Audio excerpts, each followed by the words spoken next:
97% of high achievers are fighting the wrong battle and losing. Right now, as you listen to this, there's something you've been hiding. Something you've spent years, maybe decades, trying to suppress, control, and eliminate. Your anxiety, that racing heart before presentations, those sweaty palms in networking events, that voice in your head screaming that everyone can see through you. You've tried breathing techniques, positive affirmations, power poses, fake it till you make it, and yet the anxiety persists. But here's what nobody has told you. What if the very thing you're trying to destroy is actually your greatest untapped superpower? What if your anxiety isn't broken confidence, but unrefined charisma waiting to be unleashed? Let me tell you about one of the most charismatic leaders in American history. A man whose presence commanded rooms, whose words moved nations, whose emotional intelligence shaped the course of human events. Abraham Lincoln. What most people don't know is that Lincoln suffered from crippling anxiety and depression throughout his entire life. His law partner, William Herndon, documented that Lincoln's hands would tremble before speeches. He experienced what he called the hypo, episodes of such intense anxiety that he sometimes couldn't function for days. Historians at the University of Illinois analyzed his letters and found consistent patterns of social anxiety, self-doubt, and emotional turmoil. And yet, this anxious, depressed, emotionally turbulent man became one of the most magnetically charismatic leaders the world has ever seen. How? Here's the part that changes everything. Lincoln didn't succeed despite his anxiety. He succeeded because of it. His heightened emotional sensitivity allowed him to read people with extraordinary precision. His intense self-awareness, born from years of wrestling with his own demons, gave him unmatched empathy. His nervous energy, when channeled correctly, created a presence that contemporaries described as almost hypnotic. Lincoln discovered something that neuroscience would only confirm 150 years later. Anxiety and charisma aren't opposites. They're twins. Now, I need you to stop for a moment. Really stop. Because what I'm about to share with you contradicts almost everything you've ever been told about confidence, social skills, and emotional control. The entire self-help industry has built a multi-billion-dollar empire on one fundamental assumption: that anxiety is the enemy. That confidence means the absence of fear. That charismatic people are those lucky few born without the burden of self-doubt. This assumption is not just wrong. It's catastrophically backwards. And it's the reason why millions of intelligent, capable, high-performing professionals like you continue to struggle. You've been given the wrong diagnosis, which means you've been applying the wrong treatment. You don't have a confidence problem. You have an energy conversion problem. Think about it this way. Anxiety is raw emotional energy. It's your nervous system flooding your body with resources, heightened awareness, increased focus, amplified sensitivity to social cues. These are not weaknesses. These are exactly the same neurological resources that create magnetic presence. The only difference? Direction. Average performers let this energy scatter and leak. Elite performers channel it into charisma. Here's the neuroscience revelation that nobody's talking about. And this is where everything shifts. In 2019, Stanford University's Social Neuroscience Lab published a groundbreaking study that rocked the academic world. Researchers led by Dr. Jamil Zaki used functional MRI scans to examine brain activity during social interactions. What they discovered was stunning. The neural circuitry activated during social anxiety is virtually identical to the circuitry activated during charismatic engagement. Let me say that again because it's that important. The same brain regions, the same neurochemical cascades, the same physiological responses.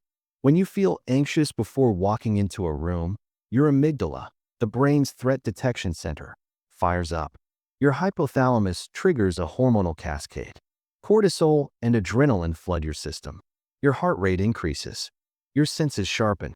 Your awareness of others intensifies. Now here's what's fascinating. When researchers studied individuals rated as highly charismatic, they found the exact same activation patterns. The same amygdala engagement, the same hormonal response, the same heightened awareness. The difference wasn't in the brain's response. The difference was in how that response was interpreted and directed. Anxious individuals interpreted the arousal as threat. Charismatic individuals interpreted it as excitement and engagement. Dr. Zaki's team called this arousal reappraisal, and it fundamentally changes our understanding of emotional intelligence. Your racing heart isn't a sign that something is wrong with you. It's your brain preparing you for high-performance social engagement. You've just been reading the signal incorrectly. This is why I developed what I call the Anxiety Alchemy Protocol, a systematic framework for transforming anxious energy into authentic charisma, not by suppressing your emotions, not by pretending to be someone you're not, but by understanding and redirecting the powerful neurological resources you already possess. The protocol has 5 stages, and over the course of this audiobook, you'll master each one. Stage 1 is recognize. You'll learn to identify the shared circuitry, to see your anxiety responses not as malfunctions, but as untapped fuel. This recognition alone begins shifting your relationship with your nervous system. Stage 2 is reframe. You'll master the psychological techniques that elite performers use to interpret arousal as opportunity rather than threat. Harvard research shows this single shift can improve performance by up to 40%. Stage 3 is regulate. You'll develop precise control over your physiological state using evidence-based techniques drawn from clinical psychology, military training, and high-performance athletics. This is where self-regulation becomes your superpower. Stage 4 is redirect. You'll learn to channel your heightened energy outward into reading people, creating connection, and projecting authentic presence. This is the transformation point where anxiety becomes charisma. Stage 5 is reinforce. You'll build new neural pathways through strategic practice, creating lasting change at the identity level. Neuroscience confirms that consistent practice literally rewires your brain within weeks. This isn't theory. This is applied human psychology backed by decades of research from institutions like Stanford, Harvard, and the HeartMath Institute. And it works for one simple reason. It doesn't fight your nature. It leverages it. Let me give you a preview of this transformation in action, and this example might surprise you. Lady Gaga, one of the most magnetically charismatic performers alive, has spoken extensively about her lifelong battle with anxiety and panic attacks. In a 2016 interview documented by the American Psychiatric Association, she revealed that she experiences intense anxiety before nearly every performance. Her heart races, her thoughts spiral, her body shakes. But here's what she does differently. Instead of fighting the anxiety, she interprets it as her body preparing for peak performance. Quote, "The anxiety means I care. It means my body is giving me everything I need to connect with my audience." She channels that nervous energy directly into emotional presence, the raw, vulnerable, magnetic quality that makes her performances unforgettable. This isn't unique to Lady Gaga. When researchers at the University of Rochester studied high-performing executives, they found that 87% reported experiencing significant anxiety before important meetings or presentations. But the top performers, the ones rated highest in leadership presence and influence, had learned to use that anxiety as fuel rather than fighting it as enemy. One Fortune 500 CEO described it this way: "I used to think my nervousness meant I wasn't ready. Now I understand it means I'm fully engaged. That nervous energy is what makes me sharp, what makes me present, what makes me charismatic instead of flat." This is the emotional mastery that separates good from great. Not the absence of anxiety, but the transformation of it. Let me crystallize this with 2 critical distinctions that will anchor everything you learn in this audiobook. Here's the first distinction. Average performers try to eliminate anxiety before high-stakes situations. They use avoidance, suppression, and distraction.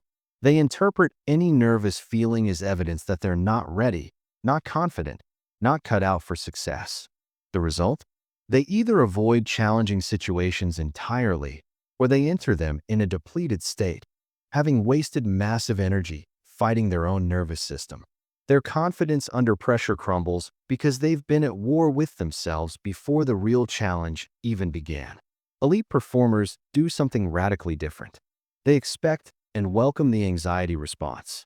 They interpret it as their body mobilizing resources for peak performance. They channel that energy outward into sharper awareness, deeper presence, stronger connection. They enter high-stakes situations energized rather than depleted. Their charisma is powered by the very energy that paralyzes their peers. Same physiological response, opposite outcomes. The difference is purely in interpretation and direction. Here's the second distinction.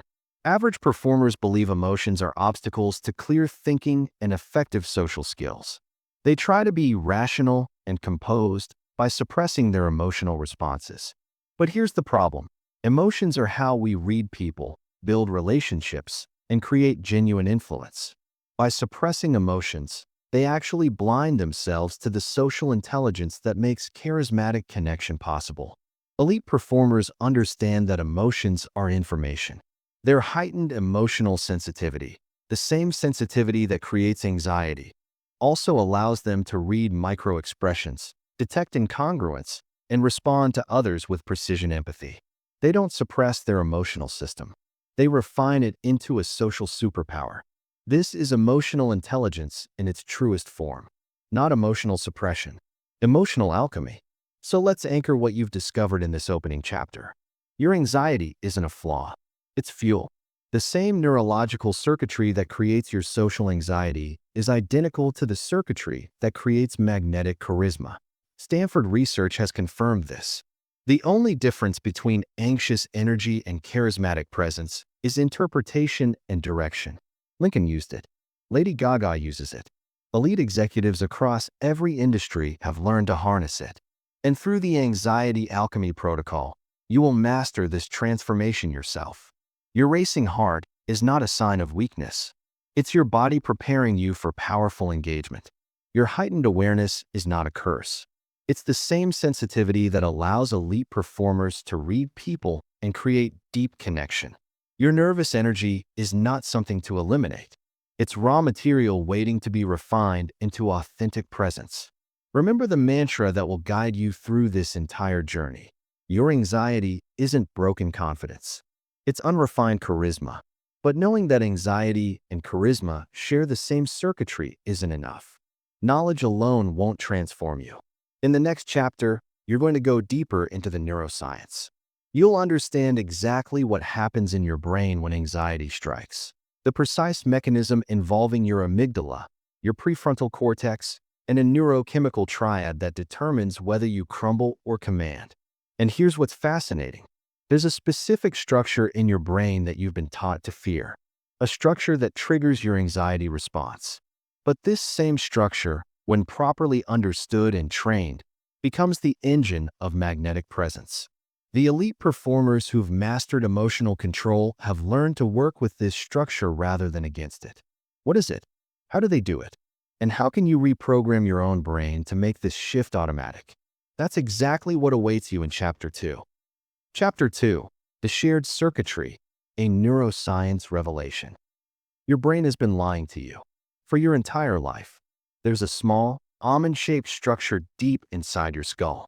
It weighs less than an ounce, and it has been sabotaging your confidence, your relationships, and your success for decades. Scientists call it the amygdala. You probably know it as the source of your fear, your panic, your social anxiety. But here's what neuroscience has only recently discovered. This tiny structure isn't your enemy. It's actually the hidden engine of charisma. And once you understand how it really works, everything about emotional intelligence, social skills, and authentic confidence will finally click into place. Let me take you inside your own brain for a moment. Because what happens there in the milliseconds before a high-stakes social situation determines whether you crumble or command, whether you shrink or shine, whether people forget you instantly or remember you for years. Picture this. You're about to walk into an important meeting. Maybe it's a job interview, a sales presentation, a networking event filled with influential people. The moment your brain registers the social stakes, something extraordinary happens. Your amygdala activates. Within 12 milliseconds. That's faster than conscious thought. Faster than you can even recognize what's happening. This activation triggers what scientists call the HPA axis. That stands for hypothalamic pituitary adrenal axis. It's your body's central stress response system. And when it fires, a cascade of neurochemicals floods your body. Cortisol releases. Your heart rate spikes. Blood flows away from your digestive system and into your muscles. Your pupils dilate. Your hearing sharpens. Your awareness of other people's faces, voices, and body language intensifies dramatically. Now, here's the revelation from Stanford's social neuroscience lab that changes everything. This exact same neurochemical cascade, this identical physiological response, this precise pattern of brain activation, it occurs in two completely different scenarios. Scenario 1, debilitating social anxiety. Scenario 2, magnetic charismatic presence. Same brain, same chemicals, same activation pattern, radically different outcomes. The difference isn't hardware, it's software. It's not what your brain does. It's how you interpret what your brain does. Now I need you to really absorb this, because it contradicts the story you've been telling yourself for years. You've probably believed that confident people don't feel what you feel, that charismatic individuals have some different neurological wiring, that they were born with a calm nervous system while you got stuck with a hyperactive one. This belief is completely, demonstrably false. Research from Harvard's Department of Psychology examined over 300 individuals rated as highly charismatic by their peers and colleagues. Brain scans revealed that these individuals showed equal or greater amygdala activation in social situations compared to people with diagnosed social anxiety. Let me repeat that. The charismatic people had more amygdala activation, not less, more. The researcher leading this study, Dr. Matthew Lieberman, put it this way. Quote, "We expected to find that socially confident individuals had somehow learned to suppress their threat response. Instead, we found they had learned to ride it, like surfers riding a wave. This is the neuroscience of emotional mastery, not suppression, transformation. Your amygdala isn't broken. Your interpretation of its signals is miscalibrated, and that can be fixed. Let's go deeper into the mechanism, because understanding this will give you power over your own emotional responses.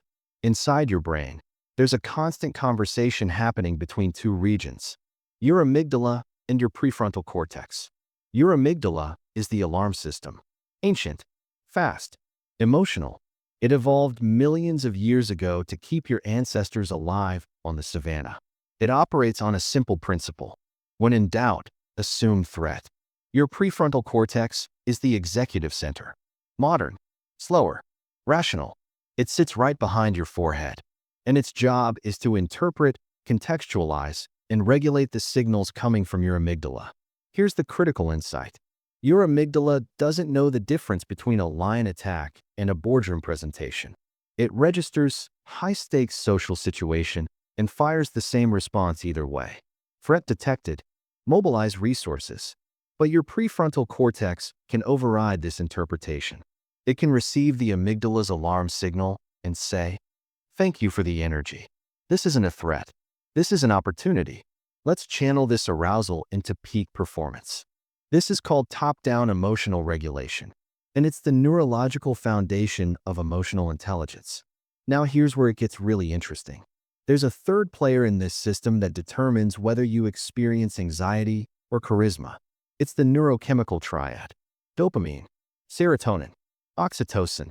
When your amygdala fires and your prefrontal cortex interprets the signal as threat, your brain releases more cortisol and adrenaline. You feel fear. You want to escape. Your social skills collapse. But when your prefrontal cortex interprets the same signal as opportunity and engagement, something different happens. Dopamine releases. This is the motivation and reward chemical. It creates feelings of excitement and anticipation rather than dread. Serotonin stabilizes. This is the confidence chemical. It gives you that sense of calm authority that charismatic people project. And critically, oxytocin activates. This is the connection chemical. It's what allows you to bond with others, to create rapport, to make people feel seen and valued. Same initial amygdala activation, completely different downstream chemistry. And the switch that determines which pathway your brain takes? Interpretation. This isn't just brain science. The transformation shows up in your entire body. And the research from the HeartMath Institute proves it in a way that's almost hard to believe. HeartMath researchers have spent over 25 years studying something called heart rate variability, HRV for short. This is the variation in time between each heartbeat, and it turns out to be one of the most powerful indicators of emotional state and social effectiveness. Here's what they discovered. When you're in an anxious state, your heart rate variability becomes chaotic and erratic. Your heart and brain fall out of sync. This creates what they call incoherence. And in this state, your cognitive function drops. Your ability to read social cues diminishes. Your presence becomes scattered and weak. But when you're in what HeartMath calls a coherent state, something remarkable happens. Your heart rate variability becomes smooth and rhythmic. Your heart and brain synchronize. And in this state, your emotional intelligence amplifies. Your ability to read people sharpens. Your presence becomes focused and magnetic. The stunning finding? Researchers could predict with 89% accuracy whether someone would be perceived as charismatic or anxious based solely on their heart rate variability patterns. And here's the breakthrough. They prove that you can consciously shift from incoherent to coherent states using specific techniques in as little as 60 seconds. This is the science behind the self-regulation stage of the anxiety alchemy protocol. You're not just changing your thoughts. You're literally changing your cardiac rhythm, your brain chemistry, your entire physiological state. The anxious person and the charismatic person both experience high arousal, but the anxious person is incoherent, scattered, fighting themselves. The charismatic person is coherent, focused, channeling everything outward. Same energy, different organization, and that organization can be trained. Let me anchor this neuroscience with two distinctions that will reshape how you approach every high-stakes situation. First distinction: how the average person versus the elite performer responds to amygdala activation. The average person feels their heart rate spike before a presentation. They feel the flush of heat, the tightness in their chest, and immediately, their internal dialogue turns negative. Oh no, I'm nervous. This is bad. People will see I'm anxious. I'm going to fail. This interpretation triggers the threat pathway. More cortisol, more adrenaline. Cognitive function narrows. Social awareness diminishes. They stumble through the presentation in survival mode, fighting their own nervous system the entire time. The elite performer feels the exact same physical sensations: the racing heart, the heightened arousal, the surge of energy, but their internal dialogue is completely different. Good. I'm activated. My body is giving me resources. Time to channel this into presence and connection. This interpretation triggers the opportunity pathway. Dopamine releases. Serotonin stabilizes. They deliver the presentation with energy, presence, and magnetic engagement. Not despite the arousal. Because of it. Same amygdala response. Opposite interpretations. Radically different outcomes. Second distinction: the relationship between emotional sensitivity and social mastery. Average performers believe that emotional sensitivity is a weakness. They see their tendency to pick up on others' emotions, to feel the energy in a room, to notice subtle shifts in tone and expression as a burden. They try to numb it, suppress it, overcome it. Elite performers understand that this sensitivity is their greatest asset. The same heightened awareness that makes you anxious also makes you capable of reading people with extraordinary precision, of detecting micro-expressions that others miss, of sensing the emotional undercurrents in any conversation. The difference? Average performers are overwhelmed by their sensitivity because they haven't learned to regulate it. Elite performers have developed the emotional control to use their sensitivity as a precision instrument. They feel everything, and they channel it into empathy, influence, and connection.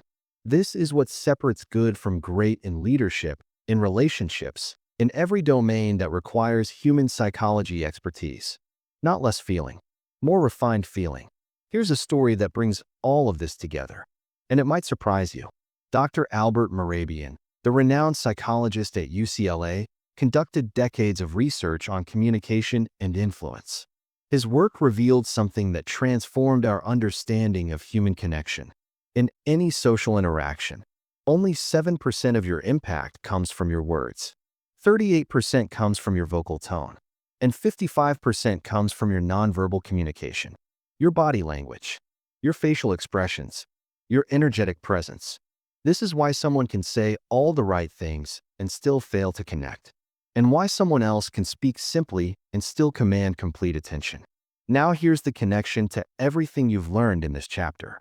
Your amygdala, when properly regulated, makes you hyper-attuned to that 93%, the nonverbal dimension, the emotional subtext, the human psychology playing out beneath the surface of every conversation.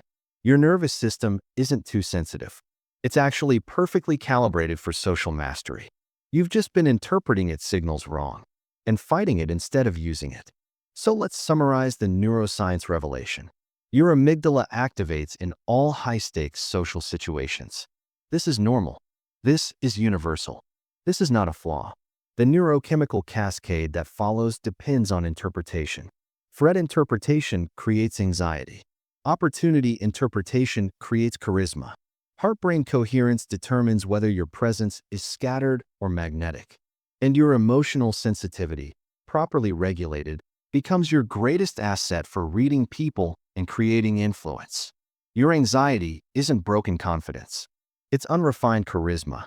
Now you understand why at the neurological level. But understanding the mechanism isn't enough. In the next chapter, you're going to learn how the world's most emotionally intelligent people actually use this system. How they read emotions in real time. How they detect what others miss. How they develop what I call social X-ray vision. Because here's what elite performers know. Once you master your own emotional regulation, you gain access to a superpower that changes everything. The ability to read other people with precision accuracy. To know what they're feeling before they say a word. To detect incongruence between what they claim and what they actually mean. This skill transforms negotiations, elevates leadership, deepens relationships, and it's built on the very sensitivity that used to cause your anxiety. How do you develop it? What exactly do you look for? That's where we're headed next. Chapter 3. The Elite Mindset. Reading Emotions Like a Master. There's a secret language being spoken all around you, and you've been deaf to it. Every conversation you've ever had contained hidden information. Information that could have changed the outcome of negotiations. That could have deepened your relationships. That could have revealed who to trust and who to avoid. This information was right in front of you. In the fleeting twitch of an eyebrow. In the subtle shift of someone's posture. In the micro-hesitation before an answer. But you missed it. Not because you lack the ability to see it, but because nobody ever taught you where to look. Today, that changes. Because you're about to develop what elite performers call social X-ray vision. The ability to read people with precision that borders on mind reading. Let me tell you about a man named Joe Navarro. For 25 years, Joe worked as a special agent for the FBI. His specialty? Nonverbal communication and behavioral analysis. His job was to read people, to detect deception, to understand what suspects were really thinking, regardless of what they said. Joe interviewed spies, terrorists, and criminals, people whose lives depended on hiding their true intentions. And yet, time after time, he read them accurately, not through interrogation tricks or intimidation, through something far more powerful. The systematic observation of nonverbal behavior. Here's what Joe discovered through decades of field work. And this insight transformed the FBI's approach to human intelligence. Every human being, regardless of culture, background, or training, leaks emotional information constantly. Through their face, their body, their voice, their spacing. These signals are largely unconscious and extremely difficult to fake. And once you know what to look for, people become remarkably transparent. Joe put it this way in his book, What Every Body is Saying. Quote, "The body reveals what the mind conceals, and the body never lies." Now here's the connection to everything you learned in the last chapter. Remember your heightened emotional sensitivity? The same nervous system activation that creates your anxiety? That sensitivity is precisely what makes you capable of reading these signals. Your brain is already wired to detect subtle emotional cues. You've just never been trained to interpret them consciously. Joe Navarro wasn't born with special abilities. He developed them through systematic practice. And you can develop them too. But here's where most people go wrong. And I need you to hear this clearly. Reading people is not about tricks. It's not about manipulation. It's not about gaining unfair advantage over others. True emotional intelligence serves connection, not exploitation. The goal isn't to catch people in lies. It's to understand what they're really feeling so you can respond with genuine empathy.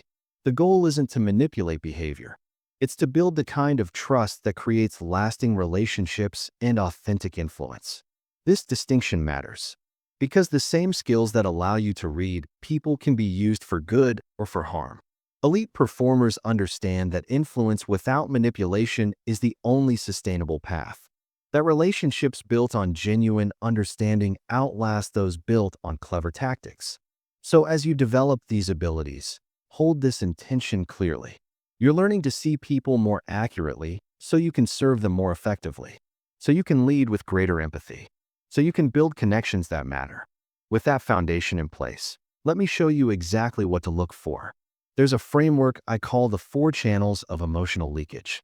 Master these 4 channels, and you'll read people with accuracy that seems almost supernatural. Channel 1. The face. This is where micro-expressions appear. These are rapid, involuntary facial expressions that flash across someone's face in less than a quarter second. They reveal true emotions before the conscious mind can mask them. Dr. Paul Ekman at UC San Francisco spent 40 years cataloging these expressions. His research identified 7 universal emotions that appear identically across all human cultures: happiness, sadness, fear, anger, surprise, disgust, contempt. Each emotion has a specific facial signature, and these signatures are hardwired. They're the same in New York as they are in Tokyo, the same in a boardroom as they are in a remote village. Here's a quick read technique you can start using immediately. Watch the area around the eyes. This region is the hardest to control consciously and the most revealing emotionally. Genuine happiness creates crow's feet wrinkles at the eye corners. Fake smiles don't. Fear widens the eyes and raises the upper eyelids.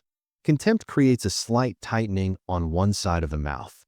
Start noticing these signals in your daily interactions.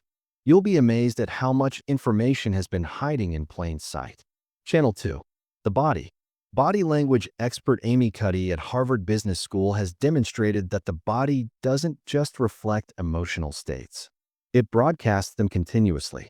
Watch for what Navarro calls comfort and discomfort displays. When people feel comfortable and confident, they expand. They take up space. Their movements are fluid and open. When they feel threatened or anxious, they contract. They cross their arms. They angle their body away. They create barriers. Watch for pacifying behaviors.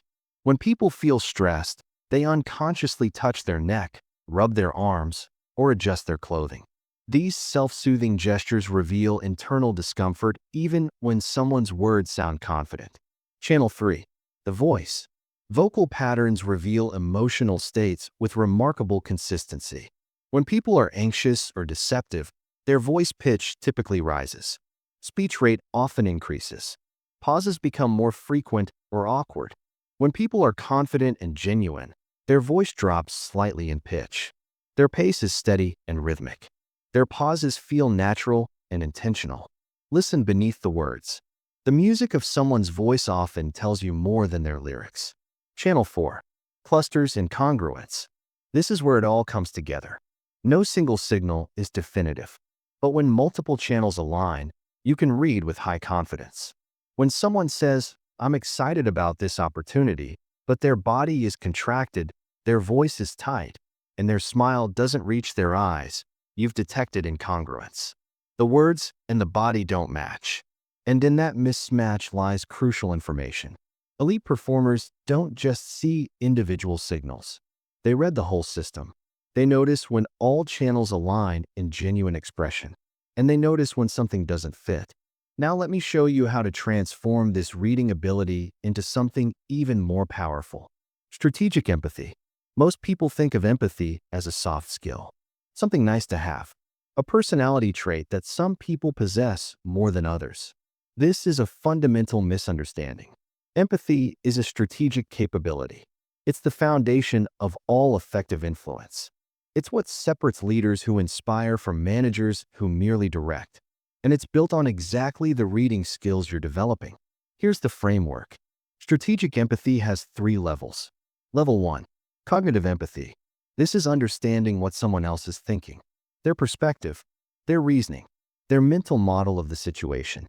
You develop this by asking yourself, what does this situation look like from their point of view? What are their goals, their concerns, their constraints? Level 2. Emotional empathy. This is feeling what someone else is feeling, actually experiencing a resonance with their emotional state. This is where your reading skills come in.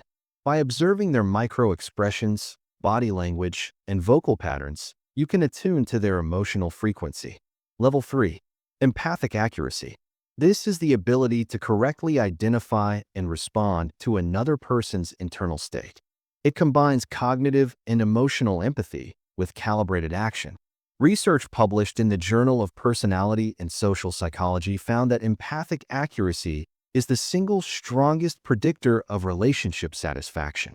Stronger than communication skills, stronger than shared interests, stronger than physical attraction. And in professional contexts, a study from the Center for Creative Leadership found that empathic accuracy was the skill most correlated with leadership effectiveness.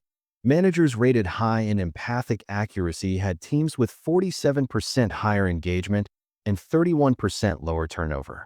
This is empathy as competitive advantage, as leadership superpower, as the foundation of influence without manipulation. Let me crystallize this with 2 distinctions that separate those who struggle socially from those who master human connection. First distinction: how average performers versus elite performers use their attention in conversations. Average performers focus primarily on themselves during social interactions. They're thinking about what they'll say next, whether they're making a good impression, how they're being perceived. Their attention is directed inward, toward their own performance. This self-focus creates 2 problems. First, it amplifies anxiety because they're constantly monitoring and judging themselves. Second, it blinds them to the emotional information the other person is broadcasting. Elite performers flip this completely. They direct their attention outward, toward the other person. They're watching the face, reading the body, listening to the voice, sensing the emotional state. Their entire focus is on understanding the human being in front of them. This outward focus creates 2 advantages. First, it reduces anxiety because there's no bandwidth left for self-judgment. Second, it provides a constant stream of social intelligence that guides their responses. Same conversation, opposite attention direction, completely different outcomes. Second distinction: how average performers versus elite performers respond to what they read. Average performers, when they do notice emotional signals, often ignore them or respond awkwardly. They see that someone looks uncomfortable but don't know how to address it. They sense tension but plow forward anyway. They detect incongruence but pretend they didn't notice. Elite performers treat emotional signals as valuable data that shapes their approach in real time. When they sense someone's discomfort, they adjust. They might slow down, ask a question, acknowledge what they're observing, create space for the other person to share what's really going on. This responsive flexibility is what creates the experience of being truly seen, being understood.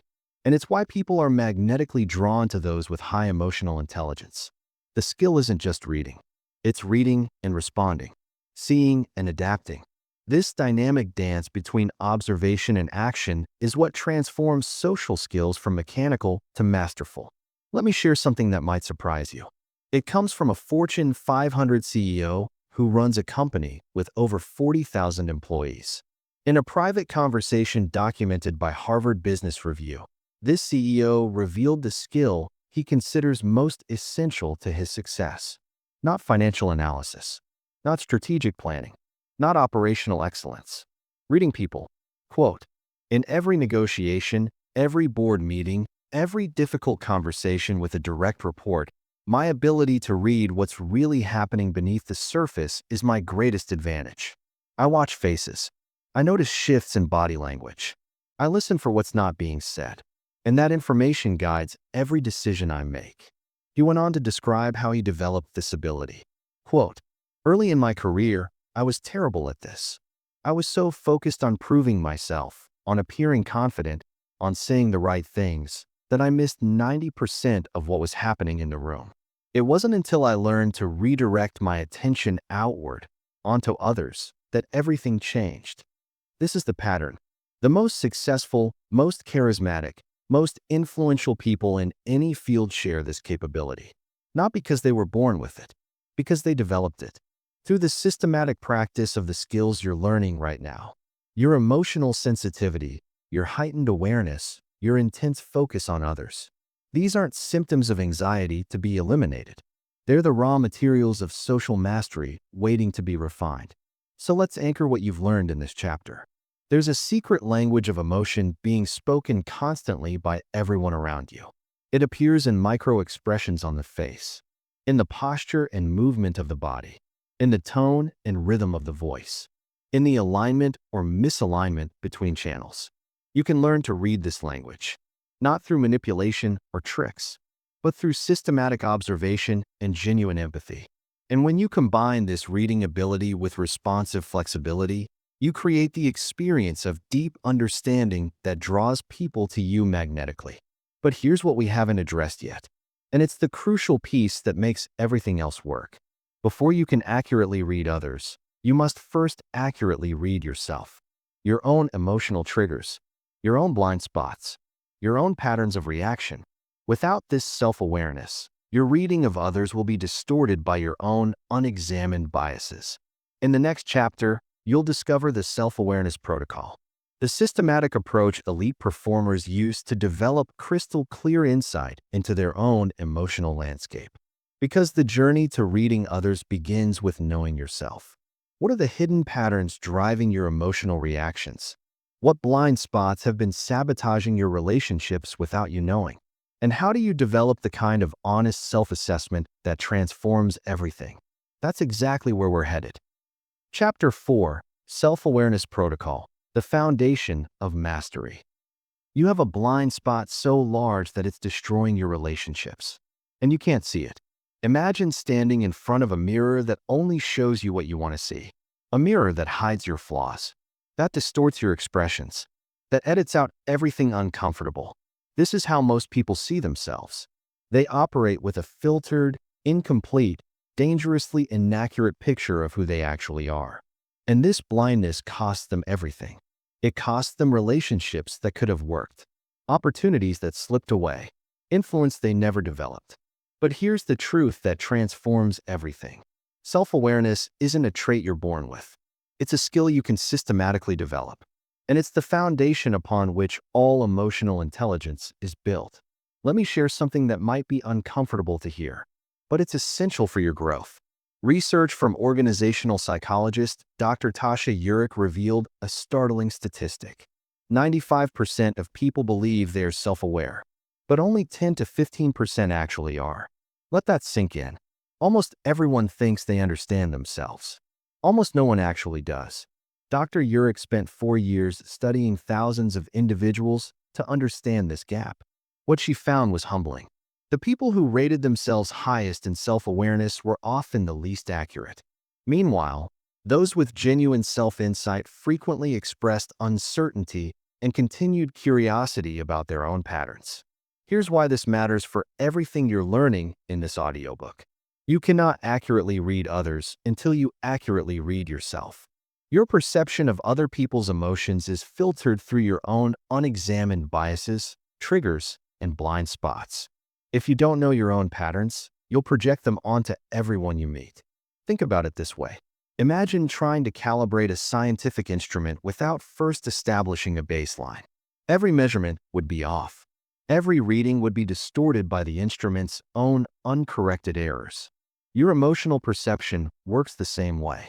Without rigorous self-awareness, your readings of others will always be contaminated by your own unexamined internal state. This is why the elite performers you learned about in the last chapter don't just study others. They study themselves first, relentlessly, honestly, sometimes painfully, because they know that self-awareness is the prerequisite for all other forms of emotional intelligence. Now here's where most people go wrong with self-awareness. And it's a trap I need to help you avoid. They confuse self-awareness with self-focus. These are not the same thing. In fact, they're almost opposites. Self-focus is rumination. It's that endless loop of thinking about yourself, analyzing your performance, worrying about how you're perceived, replaying conversations, and cringing at what you said. Self-focus increases anxiety. It narrows your perception. It traps you inside your own head. Self-awareness is different. It's the ability to step outside yourself and observe your patterns with clarity and detachment. It's seeing your emotions without being controlled by them, noticing your triggers without being triggered by the noticing. Here's a useful distinction from psychology research. There are two types of self-awareness: internal and external. Internal self-awareness is understanding your own values, emotions, patterns, and impact. It's knowing what you feel and why you feel it. External self-awareness is understanding how others perceive you. It's seeing yourself through their eyes with accuracy. The research shows something fascinating. These two types are independent of each other. You can be high in one and low in the other. And for complete emotional mastery, you need both. Most anxious high achievers are actually high in internal self-awareness. They're acutely aware of their emotions, perhaps too aware, but they often lack external self-awareness. They don't accurately perceive how others see them. They assume others notice their anxiety far more than they actually do. The self-awareness protocol I'm about to teach you develops both dimensions: internal clarity and external calibration. Together, they create the foundation for true emotional intelligence. Let me give you the practical framework. This is the self-awareness protocol in 4 stages. Stage 1. Emotional trigger mapping. Your first task is to identify what triggers your emotional reactions. Not just that you get anxious in meetings, but exactly what aspects of meetings create that response. Here's the exercise. Over the next 2 weeks, keep a trigger journal. Every time you feel a strong emotional reaction, positive or negative, write down 3 things: the situation, the specific trigger within that situation, and the story you told yourself about what that trigger meant. Most people have never done this systematically. They experience emotions as weather, random storms that happen to them. But emotions aren't random. They follow patterns. And once you map those patterns, you gain the power to interrupt them. Research from the journal Emotion found that people who completed trigger mapping exercises showed a 43% improvement in emotional regulation within just 3 weeks. Not because they eliminated their triggers, because they could see them coming. Stage 2. The observer position. This is a technique drawn from mindfulness research but adapted for real-world high-performance contexts. The observer position is the mental stance of watching your own experience without being consumed by it. You're not suppressing the emotion. You're not indulging it. You're simply noticing it with curious detachment. Here's the practical technique. When you notice an emotional reaction arising, mentally step back and narrate what's happening in third person. Instead of, "I'm so anxious right now," say to yourself, "He is experiencing anxiety. His heart rate is increasing. His thoughts are speeding up." This tiny shift creates psychological distance. And research from Columbia University shows that psychological distance dramatically improves emotional regulation and decision-making under pressure. The observer position is not about being cold or detached from your emotions. It's about creating enough space to choose your response rather than being hijacked by reaction. Stage 3. Feedback integration. This addresses external self-awareness, and it requires courage. Elite performers actively seek honest feedback about how they're perceived. Not compliments, not validation. Genuine, sometimes uncomfortable information about their blind spots. Here's a technique from executive coaching. Identify 3 to 5 people who interact with you regularly. Ask them one specific question. What's something I do that might be limiting my effectiveness that I'm probably not aware of? The key is asking for something you don't see, not confirmation of what you already know. This question gives others permission to share observations they've been hesitant to mention. Most people never ask this question because they're afraid of the answers. But that fear is exactly what keeps blind spots in place. Stage 4. Pattern recognition. This is where the real mastery develops.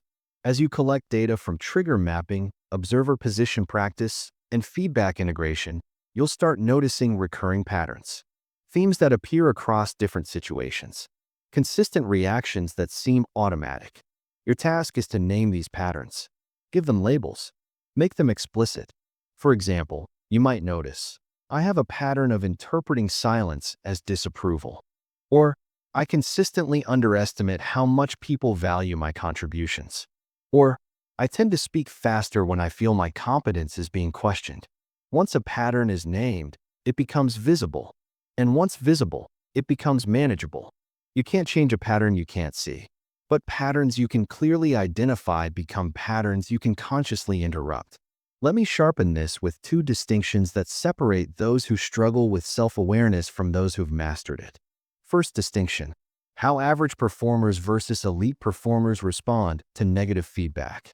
Average performers experience negative feedback as a threat to their identity.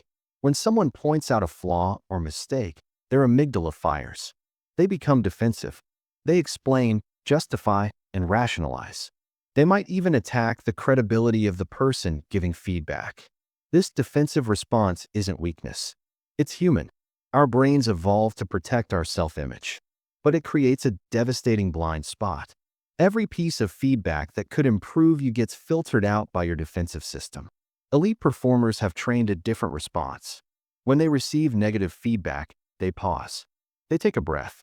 And they deliberately shift into curiosity mode. Their internal dialogue sounds like this. This is interesting. What can I learn from this perspective? Even if it's partly wrong, what grain of truth might be here? This doesn't mean accepting all feedback uncritically. It means receiving it openly before evaluating it. It means treating feedback as data, not as attack. McKinsey's research on high-performing executives found that the top 10% were distinguished not by receiving less criticism, but by their ability to integrate criticism constructively. They had feedback resilience, the capacity to hear difficult truths without defensive shutdown. Second distinction: how average performers versus elite performers use self-reflection. Average performers either avoid self-reflection entirely or engage in destructive rumination. Avoidance keeps blind spots permanently in place. Rumination creates a downward spiral of self-criticism that amplifies anxiety without generating insight. Elite performers practice what researchers call productive self-reflection. This has three characteristics. It's specific rather than global. Instead of "what's wrong with me?" they ask, "what specifically happened in that interaction? What did I do? What was the result?" It's curious rather than judgmental. Instead of "I'm such an idiot," they think, "That's interesting. Why did I react that way? What was I protecting?" It's action-oriented rather than circular. Reflection ends with "what will I try differently next time?" Not endless loops of analysis. This kind of reflection builds self-awareness without fueling anxiety. It turns experience into learning rather than evidence for self-condemnation. Let me bring this to life with an example that demonstrates the power of genuine self-awareness. Warren Buffett, one of the most successful investors in history, is famous for many things. But those who work with him consistently point to one characteristic above all others: radical self-awareness. In a conversation documented by his biographer Alice Schroeder, Buffett explained his decision-making process. Quote, "I make it a practice to identify my emotional state before any major decision. Am I excited? Am I afraid? Am I trying to prove something? I've learned that if I can't clearly name what I'm feeling and why, I shouldn't trust my judgment in that moment." This isn't just investment advice. It's emotional intelligence at the highest level. Buffett went further. He described keeping what he calls a mistake journal. Not just business mistakes, psychological mistakes. Times when his emotions led him astray. Times when his ego overrode his reason. Times when he failed to see clearly because of unexamined internal states. Quote, "The most dangerous errors are the ones you can't see. So I try to make them visible. I write them down. I study them. I look for patterns. And slowly, over decades, I've developed a clearer and clearer picture of my own blind spots." This is the self-awareness protocol in action from one of the most successful people on the planet. Notice what Buffett is describing. Not perfection, not the elimination of emotions or biases, but the systematic practice of making the invisible visible. of knowing himself well enough to correct for his own distortions. This is available to you too, not through natural talent, through deliberate practice of the techniques you've learned in this chapter. So let's anchor what you've discovered. Self-awareness is the foundation of all emotional intelligence. Without it, your reading of others will always be distorted by your own unexamined patterns. 95% of people think they're self-aware. Only 10 to 15% actually are. True self-awareness is not self-focus. It's the ability to observe your own patterns with clarity and detachment. It has two dimensions: internal awareness of your own emotions and triggers, external awareness of how others perceive you. The self-awareness protocol gives you a systematic approach. Trigger mapping to identify your reactive patterns. The observer position to create psychological distance. Feedback integration to address blind spots. And pattern recognition to make the invisible visible. Remember, your anxiety isn't broken confidence. It's unrefined charisma. And self-awareness is how you begin the refining process. You can't transform what you can't see. Now you have the tools to see. But awareness alone isn't enough. Knowing your patterns doesn't automatically give you power over them. Seeing a trigger coming doesn't mean you won't be triggered. The next chapter addresses the crucial skill of self-regulation, the ability to control your emotional state in real time, to feel the anxiety arising and choose a different response, to stay calm and centered even when every instinct screams at you to fight or flee. This is where the transformation becomes visceral, where you learn to literally change your physiology through conscious intervention, where confidence under pressure becomes not just an idea, but a reliable capability. How do elite performers regulate their nervous system in the heat of high-stakes moments? What specific techniques actually work, backed by research? And how do you build this capacity from wherever you're starting? That's exactly what's waiting for you in Chapter 5. Chapter 5, Self-Regulation Mastery, Controlling the Storm. 90 seconds. That's all it takes to completely transform your emotional state. Picture a storm building inside your chest. Your heart is pounding. Your thoughts are racing. Adrenaline is flooding your system.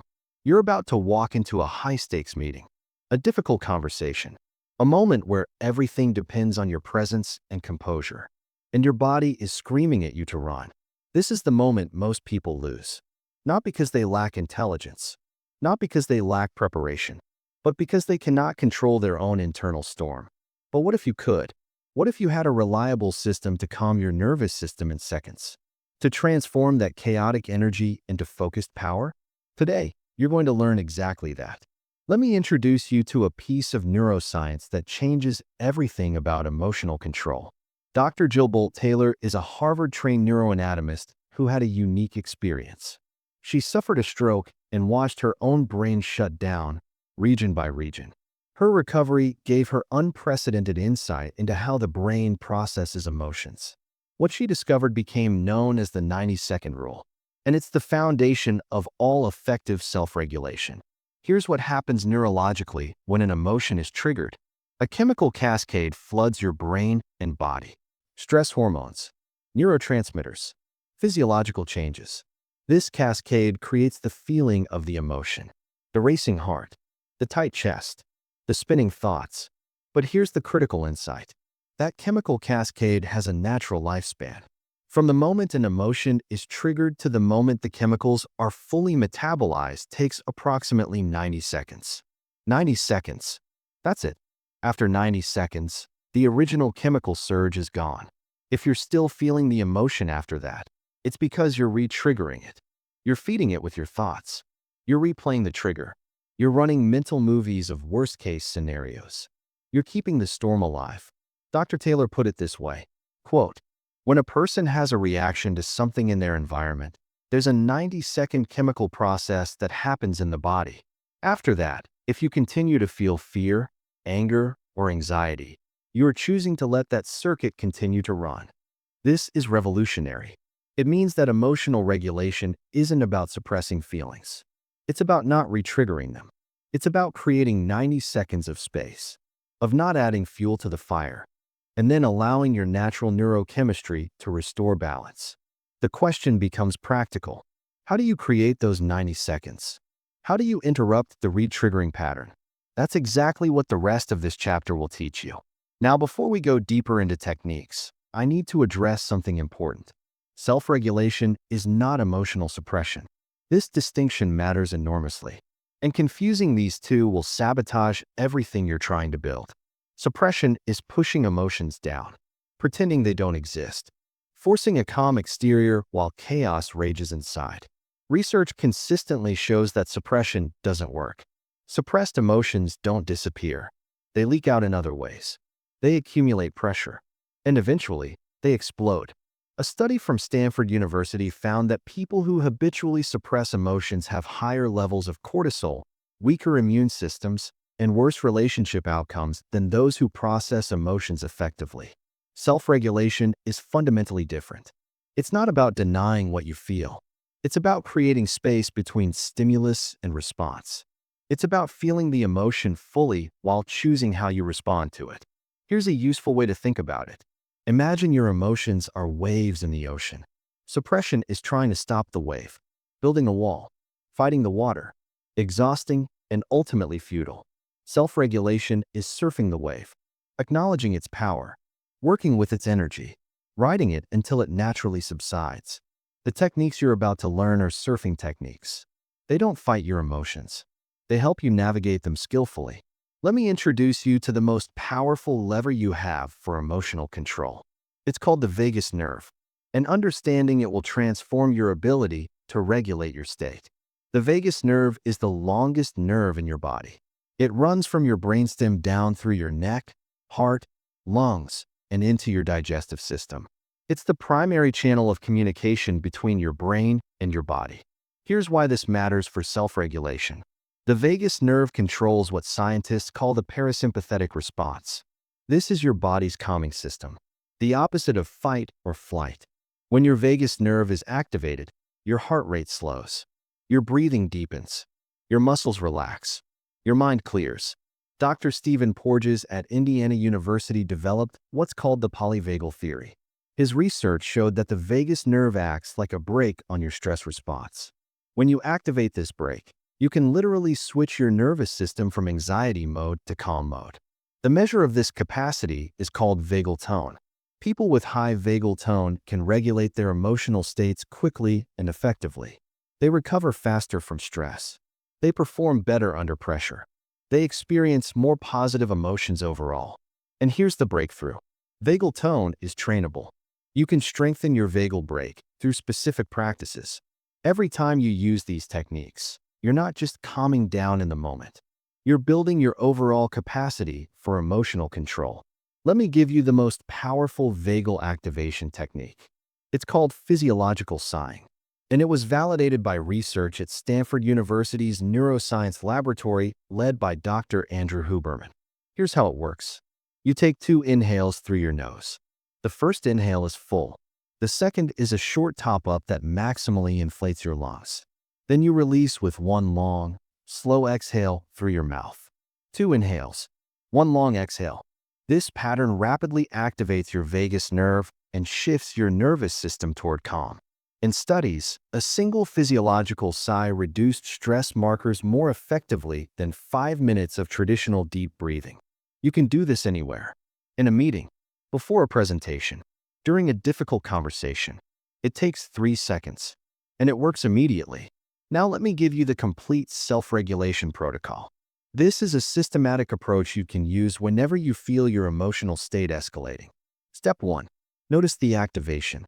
The first step is simply recognizing that your stress response has been triggered. This sounds obvious, but most people miss this moment entirely.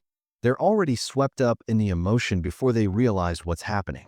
Train yourself to notice the early warning signs. The slight increase in heart rate, the tension in your shoulders, the shift in your breathing, the faster thoughts. The earlier you catch the activation, the easier it is to regulate.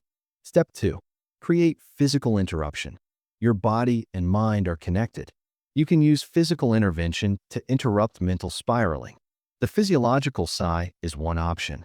Here are others. Splash cold water on your face. This triggers what's called the dive reflex and immediately activates your vagus nerve. Press your feet firmly into the floor. This grounds you in physical sensation and interrupts mental abstraction. Release any physical tension you're holding. Drop your shoulders. Unclench your jaw. Open your hands. Step 3. Apply the 90-second rule. Once you've created physical interruption, your job is to not re-trigger for 90 seconds. Don't replay the trigger. Don't catastrophize. Don't run mental movies. Instead, redirect your attention to neutral physical sensations. Your breath, the feeling of your feet on the floor, the temperature of the air. Give your neurochemistry 90 seconds to metabolize. Step 4. Reframe and redirect. After 90 seconds, your physiological arousal will be significantly reduced. Now you can engage your prefrontal cortex. Ask yourself productive questions. What's actually happening here? Not the story, the facts. What response would serve me best right now? What would the person I want to become do in this moment? This reframing engages your higher cognitive functions and puts you back in the driver's seat. Step 5. Take intentional action. Now you can respond rather than react.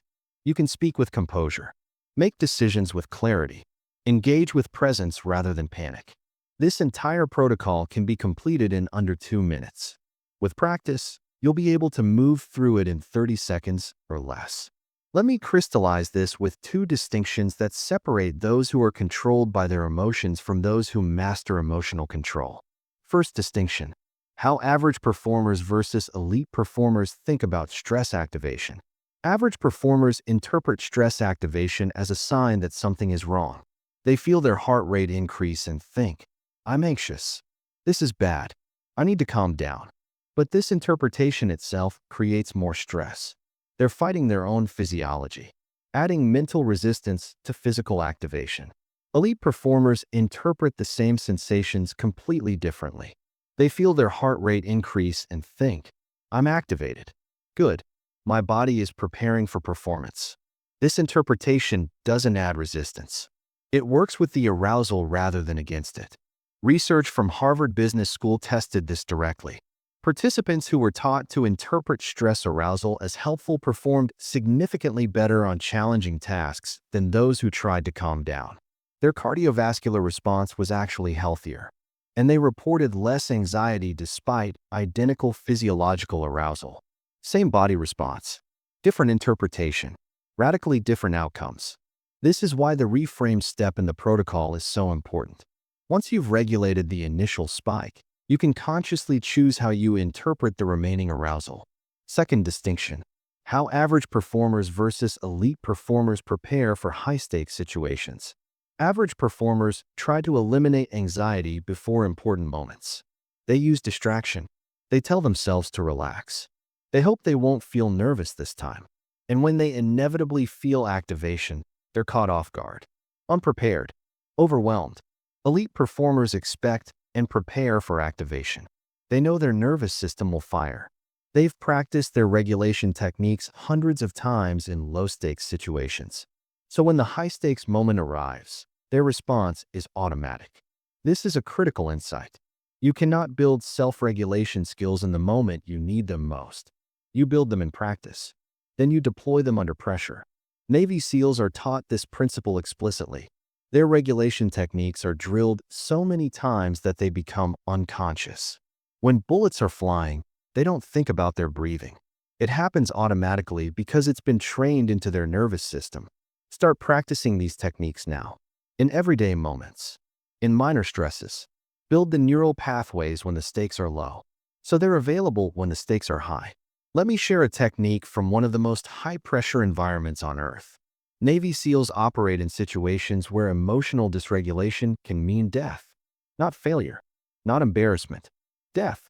And they've developed what they call box breathing to maintain absolute calm under fire. Here's the technique. Inhale for 4 seconds. Hold for 4 seconds. Exhale for 4 seconds. Hold for 4 seconds. Repeat. That's it. For by 4 by 4 by 4. This technique is so effective that it's now used by elite athletes, surgeons, and executives worldwide. It rapidly activates the parasympathetic nervous system and creates what performers call the zone, a state of calm focus where everything slows down and clarity emerges. Former Navy SEAL Commander Mark Devine describes it this way. Quote, "Box breathing saved my life more times than I can count. In the middle of chaos, when everything around me was exploding, I could find that still point inside. For seconds in, for seconds hold, and suddenly I could think clearly again." This is emotional mastery in its most literal form. The ability to control your internal state regardless of external circumstances. To find stillness in the storm. To access confidence under pressure when it matters most. So let's anchor what you've learned. Self-regulation is not suppression. It's creating space between stimulus and response. The 90-second rule shows that emotions have a natural lifespan. Your job is to not retrigger them. Your vagus nerve is the brake on your stress response. Techniques like the physiological sigh and box breathing activate this brake immediately. The self-regulation protocol gives you a systematic approach. Notice, interrupt, wait 90 seconds, reframe, and respond. And remember, these skills are built in practice, not in crisis. Start training now so the techniques are automatic when you need them most. Your anxiety isn't broken confidence. It's unrefined charisma. And self-regulation is how you refine it. How you take that raw, powerful energy and shape it into focused presence. But there's still a gap we need to address. You now know how to regulate yourself in general. But what about the most intense moments? The presentations where everything's on the line? The negotiations that will define your career? The conversations where one wrong word changes everything? In the next chapter, you'll learn how to apply these principles under maximum pressure. The specific protocols elite performers use before, during, and after high-stakes moments. How to recover when regulation fails. And how to build what I call pressure resilience. The capacity to stay centered when everyone around you is losing their composure. How do you maintain emotional control when the stakes couldn't be higher? That's exactly where we're going next. Chapter 6. Emotional Control Under Pressure. The Crucible. The moment everything falls apart is the moment that defines you. You've prepared. You've practiced. You know the techniques. And then the moment arrives. The boardroom fills with executives. The interviewer asks the question you didn't expect. The client raises an objection that catches you off guard. And suddenly, everything you learned vanishes. Your mind goes blank. Your heart pounds. Your voice trembles. This is the crucible. The gap between knowing what to do and actually doing it when pressure peaks. Most people fail here, not because they lack skill, but because they've never learned how to perform under fire. Today, you're going to bridge that gap. You're going to learn the exact protocols elite performers use before, during, and after high-stakes moments. Let me take you inside the mind of a world-class surgeon. Dr. Atul Gawande is a surgeon at Brigham and Women's Hospital, a professor at Harvard Medical School, and a best-selling author. He operates on patients whose lives literally hang on his composure. One tremor, one moment of panic, one lapse in focus, and someone dies. In his book, The Checklist Manifesto, Gawande revealed something fascinating about how elite surgeons maintain emotional control under maximum pressure. It's not willpower. It's not natural talent. It's protocol. Before every surgery, Gawande follows a precise pre-performance routine. He reviews the patient's case one final time. He visualizes the procedure step by step. He takes 60 seconds to center himself using controlled breathing. He confirms with his team that everyone is ready. This isn't superstition. It's systematic pressure inoculation. Gawande explained it this way. Quote, "Under pressure, you don't rise to the occasion. You fall to your level of preparation. The routine isn't about confidence. It's about creating a reliable pathway when your brain wants to panic." This insight transforms how we think about confidence under pressure. You don't summon courage in the moment. You build systems that carry you through the moment. Systems that work even when your emotions are screaming. The surgeons who crack under pressure aren't less skilled. They simply lack the protocols that bridge the gap between skill and execution. They're relying on willpower. And willpower fails when stress peaks. You need something more reliable. You need what I call the pressure performance system. Now let me challenge an assumption you might be holding. You probably believe that the goal is to eliminate pressure, to become so confident that high-stakes situations feel like low-stakes situations. to reach a point where nothing rattles you. This belief is wrong, and chasing it will actually undermine your performance. Here's the truth that elite performers understand. Pressure is fuel. The physiological arousal you feel before important moments isn't a bug in your system. It's a feature. It's your body mobilizing resources for peak performance. Research from the University of Rochester examined performance under pressure across domains: athletics, business, military, music. The finding was consistent across all contexts. Moderate pressure improves performance. It sharpens focus. It increases energy. It heightens awareness. The performers who tried to eliminate pressure actually performed worse than those who embraced it. Dr. Jeremy Jameson, who led this research, put it bluntly, quote, "The goal isn't to feel calm. The goal is to feel ready. And readiness feels like activation, not relaxation." This reframe is essential. You're not trying to eliminate the butterflies. You're trying to get them flying in formation. The pressure performance system I'm about to teach you doesn't fight your stress response. It organizes it.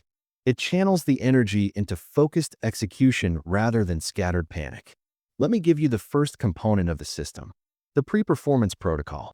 This is what you do in the minutes and hours before a high-stakes moment. It's your preparation ritual. And when done correctly, it virtually guarantees that you'll show up with presence rather than panic. The protocol has 4 phases. Phase 1. Strategic review. This happens the day before or morning of your high-stakes event. You review the key points you need to communicate, not memorizing a script. That creates rigidity, but clarifying your core message. Your 3 main points: your opening and closing. The goal is cognitive clarity. When you know what you want to say, your mind has an anchor. When pressure hits, you have something solid to return to. Phase 2. Outcome visualization. This is not positive thinking. It's mental rehearsal backed by serious neuroscience. Research from Cleveland Clinic found that mental visualization activates the same neural pathways as physical practice. When you vividly imagine yourself performing well, you're literally training your brain for that outcome. Here's the technique. Close your eyes. Imagine yourself in the high-stakes environment. See the room, the faces, the details. Now watch yourself performing with confidence and presence. See your body language. Hear your voice. Feel the sense of command. Run this mental movie 3 times. Each time, make it more vivid, more detailed, more felt. Phase 3. Physiological priming. This happens 15 to 30 minutes before the event. Your goal is to optimize your physical state for performance. Start with movement. A short walk. Some light stretching. Jumping jacks if you have privacy. This burns off excess adrenaline and shifts your energy from anxious to activated. Then use box breathing for 2 minutes. For seconds in. For seconds hold. For seconds out. For seconds hold. This activates your vagal brake and brings your arousal to the optimal zone. Finally, adopt an expansive posture for 2 minutes. Stand tall. Take up space. Research from Columbia University found that expansive postures increase testosterone and decrease cortisol. You're literally changing your hormonal state through body position. Phase 4. Intention setting.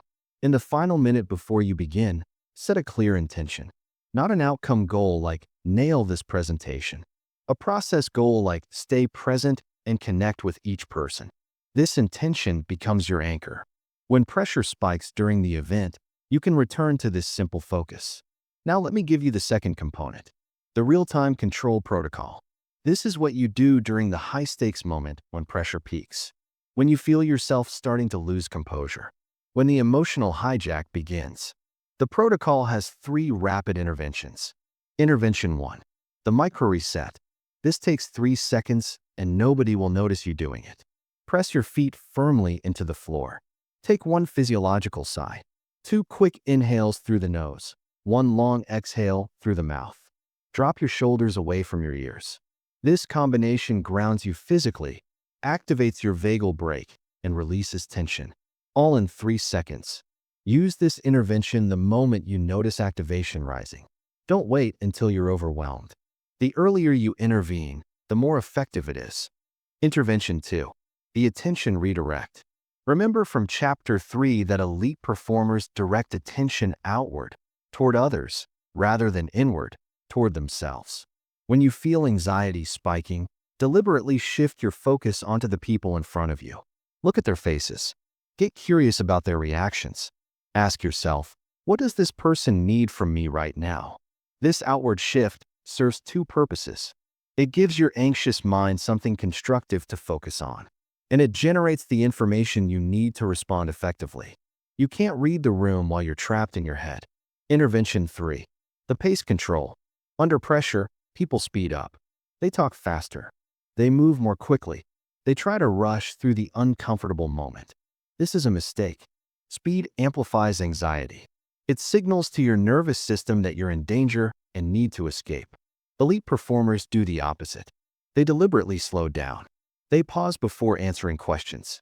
They lower their speaking rate. They let silence exist without rushing to fill it. This controlled pace sends a signal to your own nervous system. There's no emergency. I have time. I'm in control. And it signals the same thing to everyone watching you. When pressure spikes, slow down by 20%. You'll feel more composed. You'll appear more confident. And you'll think more clearly. Let me sharpen this with two distinctions that separate those who crumble under pressure from those who rise. First distinction: how average performers versus elite performers handle mistakes during high-stakes moments. Average performers experience a mistake as catastrophic. They miss a point, stumble over words, or lose their train of thought.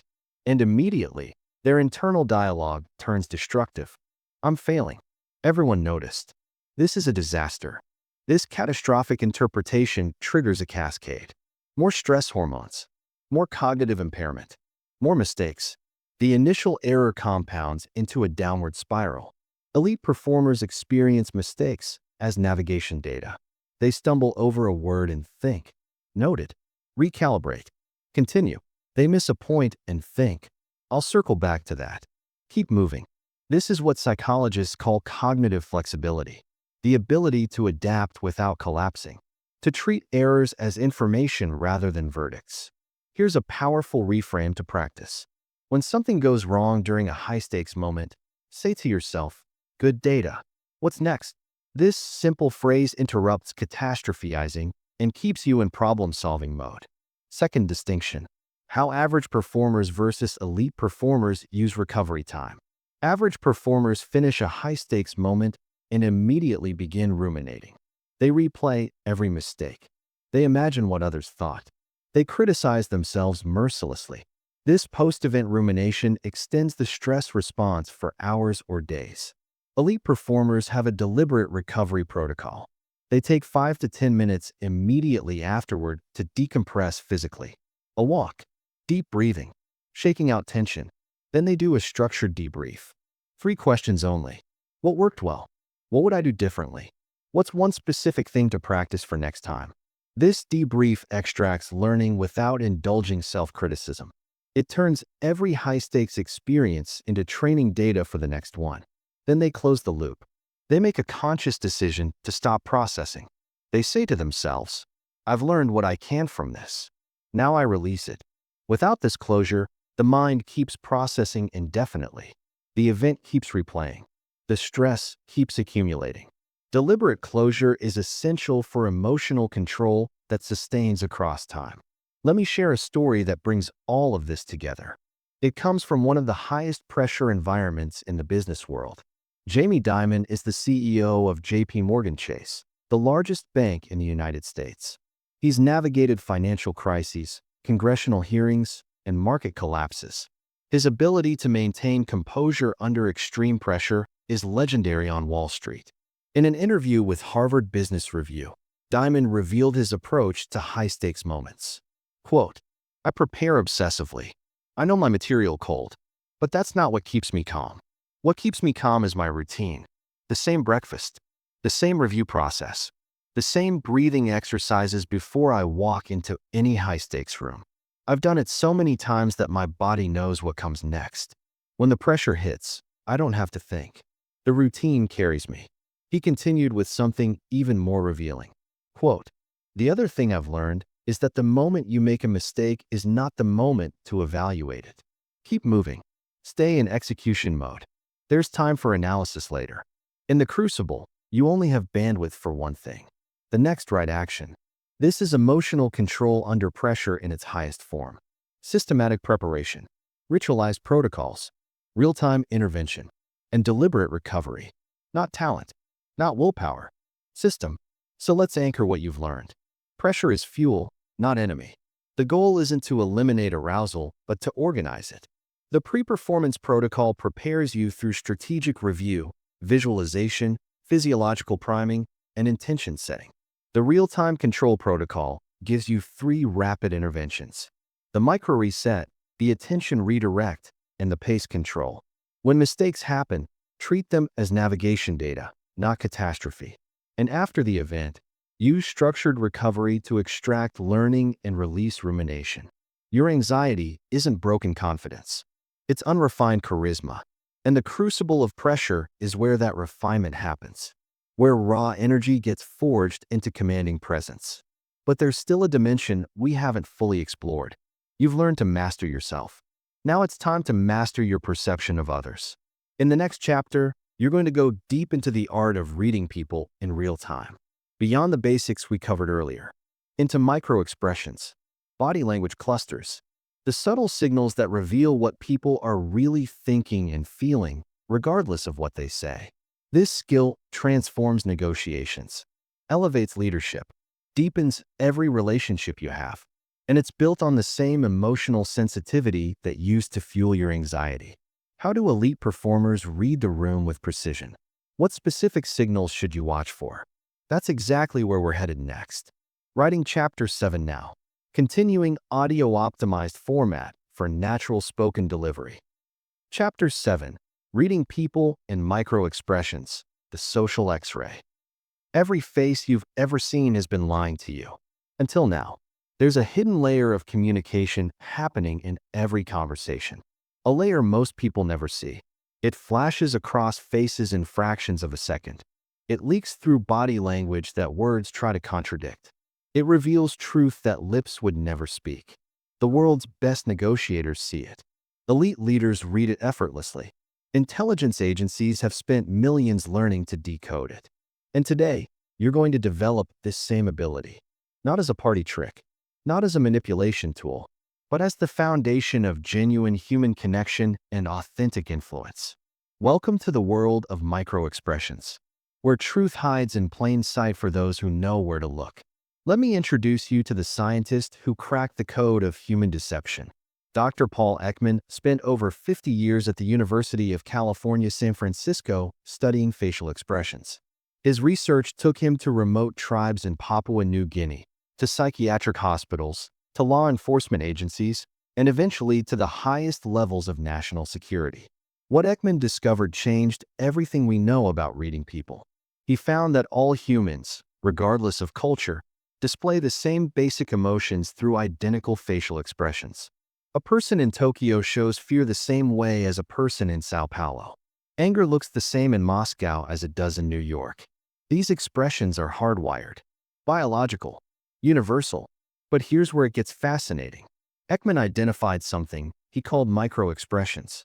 These are rapid, involuntary facial expressions that flash across the face in 1/25th of a second. They occur when someone feels an emotion but tries to conceal it. The conscious mind can control the face. You can fake a smile. You can mask your disappointment. But you cannot stop the micro-expression. It happens before conscious control kicks in. It reveals the truth your words are trying to hide.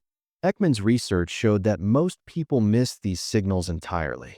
In studies, untrained observers detected micro-expressions less than 10% of the time. They were essentially blind to this entire channel of communication. But with training, detection rates jumped to over 70%. The ability to read micro-expressions isn't a gift. It's a skill, and it can be systematically developed. Here's what this means for you. Every interaction you have contains hidden information. Information that could transform your negotiations, deepen your relationships, alert you to deception, and help you respond with precision empathy. You've been missing it, but you don't have to anymore. Now I need to address something important before we go deeper. Reading people is not about catching liars. It's not about gaining power over others. It's not about manipulation. This distinction matters because the same skills that help you detect incongruence can be used to exploit people or to serve them. And only one of those paths leads to lasting success and genuine influence. Here's the framework I want you to hold. Reading people is about understanding, not judgment. It's about empathy, not exploitation. It's about connection, not control. When you notice that someone's words don't match their expression, your goal isn't to call them out. Your goal is to understand what they're really feeling, to create safety for them to share what's actually going on, to respond to the truth beneath the surface rather than the performance on top. The world's best leaders don't use reading skills to manipulate. They use them to serve. They notice when a team member is struggling before it becomes a crisis. They sense when a client has concerns that haven't been voiced. They detect when consensus is superficial and deeper alignment is needed. This is influence without manipulation, power through understanding rather than control, and it creates trust that manipulation never could. With that foundation in place, let me show you exactly what to look for. Ekman identified 7 universal emotions that appear identically across all human cultures. Master these 7 patterns and you'll read faces with remarkable accuracy. Let me walk you through each one. Listen carefully because these descriptions will train your perception. First, happiness. Genuine happiness engages the entire face. The corners of the mouth turn up, the cheeks push up, and critically, the eyes crinkle at the corners, creating crow's feet wrinkles. This eye involvement is called the Duchenne marker, named after the French neurologist who discovered it. Fake smiles don't have it. The mouth smiles, but the eyes stay flat. Once you see this difference, you'll spot fake happiness everywhere. Second, sadness. Sadness pulls the face downward. The inner corners of the eyebrows draw up and together. The corners of the lips pull down. The lower lip may push up slightly. The overall impression is of the face falling, collapsing under invisible weight. Third, fear. Fear opens the face wide. The eyebrows raise and draw together. The upper eyelids lift, showing more white above the iris. The lips stretch horizontally. The jaw may drop open. Fear is about taking in information rapidly. The face opens to see more, hear more, sense the threat. Fourth, anger. Anger compresses and tightens. The eyebrows lower and draw together, creating vertical lines between them. The eyes narrow and intensify. The lips press together firmly or open to expose clenched teeth. The jaw tightens. Where fear opens, anger closes down and prepares to attack. Fifth, surprise. Surprise is the briefest emotion. It rarely lasts more than a second before transitioning into another feeling. The eyebrows arch high. The eyes open wide. The jaw drops open. Everything lifts. But watch what comes after. Surprise quickly transforms into fear, anger, happiness, or another emotion depending on what caused it. Sixth, disgust. Disgust centers on the nose and upper lip. The nose wrinkles. The upper lip raises as if recoiling from a bad smell. The cheeks push up slightly. This expression evolved to reject contaminated food, but we now display it toward ideas, behaviors, and people we find morally repulsive. Seventh, contempt. This is the only asymmetrical expression. One corner of the mouth tightens and rises slightly. Just one side. It's subtle but devastating when you learn to see it. Contempt signals superiority and dismissal. Research by Dr. John Gottman found that contempt in marriages predicts divorce with over 90% accuracy. It's the most corrosive emotion in relationships. These 7 expressions are your foundation. Start noticing them in your daily interactions, in meetings, in conversations, on video calls. The more you practice identification, the faster and more automatic your recognition becomes. Now let me expand your reading ability beyond the face. Because the body is constantly broadcasting emotional information too. The key principle is clusters. No single signal is definitive, but when multiple signals align, you can read with high confidence. Here's the framework. I call it the 4 zones of body language. Zone 1, the feet and legs. This is the most honest part of the body.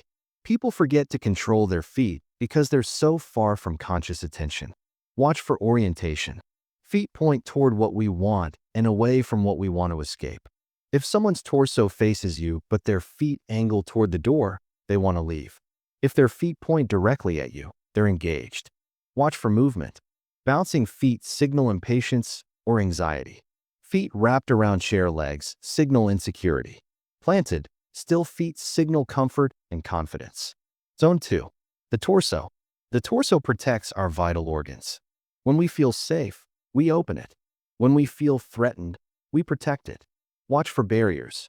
Crossed arms can signal defensiveness, but don't overinterpret. Look for context. Crossed arms combined with a turned shoulder and leaning back is defensive. Crossed arms while leaning forward and nodding is simply comfortable listening. Watch for orientation. We turn our torsos toward people we like and away from people we don't. In group conversations, the torso reveals true alliances regardless of where eyes are looking. Zone 3. The hands. Hands are extraordinarily expressive. They're also difficult to control consciously. Watch for pacifying behaviors. When stressed, people touch their necks, rub their arms, or adjust their clothing. These self-soothing gestures reveal internal discomfort even when words sound confident. Watch for hand visibility. Open palms signal honesty and openness. Hidden hands signal concealment or discomfort. This is hardwired from evolutionary history. Hidden hands could conceal weapons. Zone 4. The face and head. Weave-covered expressions, but also watch head position. A tilted head signals interest and engagement. It exposes the neck, which is a vulnerability display showing trust. A straight, rigid head signals formality or guardianship. Head nodding obviously signals agreement, but watch the speed. Rapid nodding often signals impatience. The person wants you to finish so they can speak.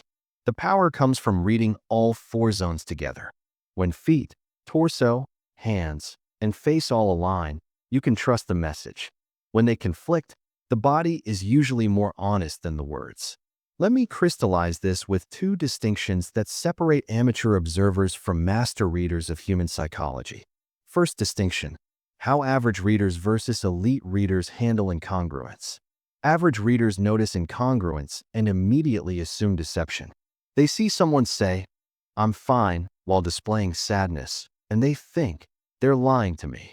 This assumption creates distance. It triggers suspicion. It damages the relationship. Elite readers notice incongruence and get curious.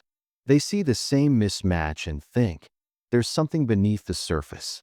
They may not feel safe sharing it yet. How can I create space for what's really going on? This curiosity leads to different responses. Instead of calling out the contradiction, they might say, "That sounds like a lot. How are you really doing with everything?" They create permission for truth rather than demanding it. This approach builds trust. It signals that you see people deeply, and it opens conversations that surface-level reading never would. Second distinction: how average readers versus elite readers use their observations. Average readers collect observations passively. They notice signals, but don't know what to do with them. The information sits unused, or they use it awkwardly, commenting on body language in ways that make people self-conscious and defensive. Elite readers integrate observations into real-time response. They notice a micro-expression of confusion and slow down their explanation. They sense rising tension and address it before it erupts. They detect enthusiasm and build on it. They see disengagement and shift their approach. The reading and the responding are seamless. The other person doesn't know they're being read. They just feel understood. They feel like the conversation is perfectly attuned to their needs. This is what makes reading people a superpower for relationships and leadership. Not the observation itself, but the responsive flexibility it enables. Let me share a story that demonstrates this skill at its highest level. Chris Voss spent 24 years as an FBI hostage negotiator. He talked terrorists into releasing hostages. He negotiated with kidnappers, bank robbers, and desperate people with guns to heads. In these situations, misreading emotions meant people died. In his book, Never Split the Difference, Voss revealed the skill that saved more lives than any other. He called it tactical empathy. Quote, "I learned to read what people were feeling before they knew they were feeling it. The micro-expression of fear that flashed before they made a demand.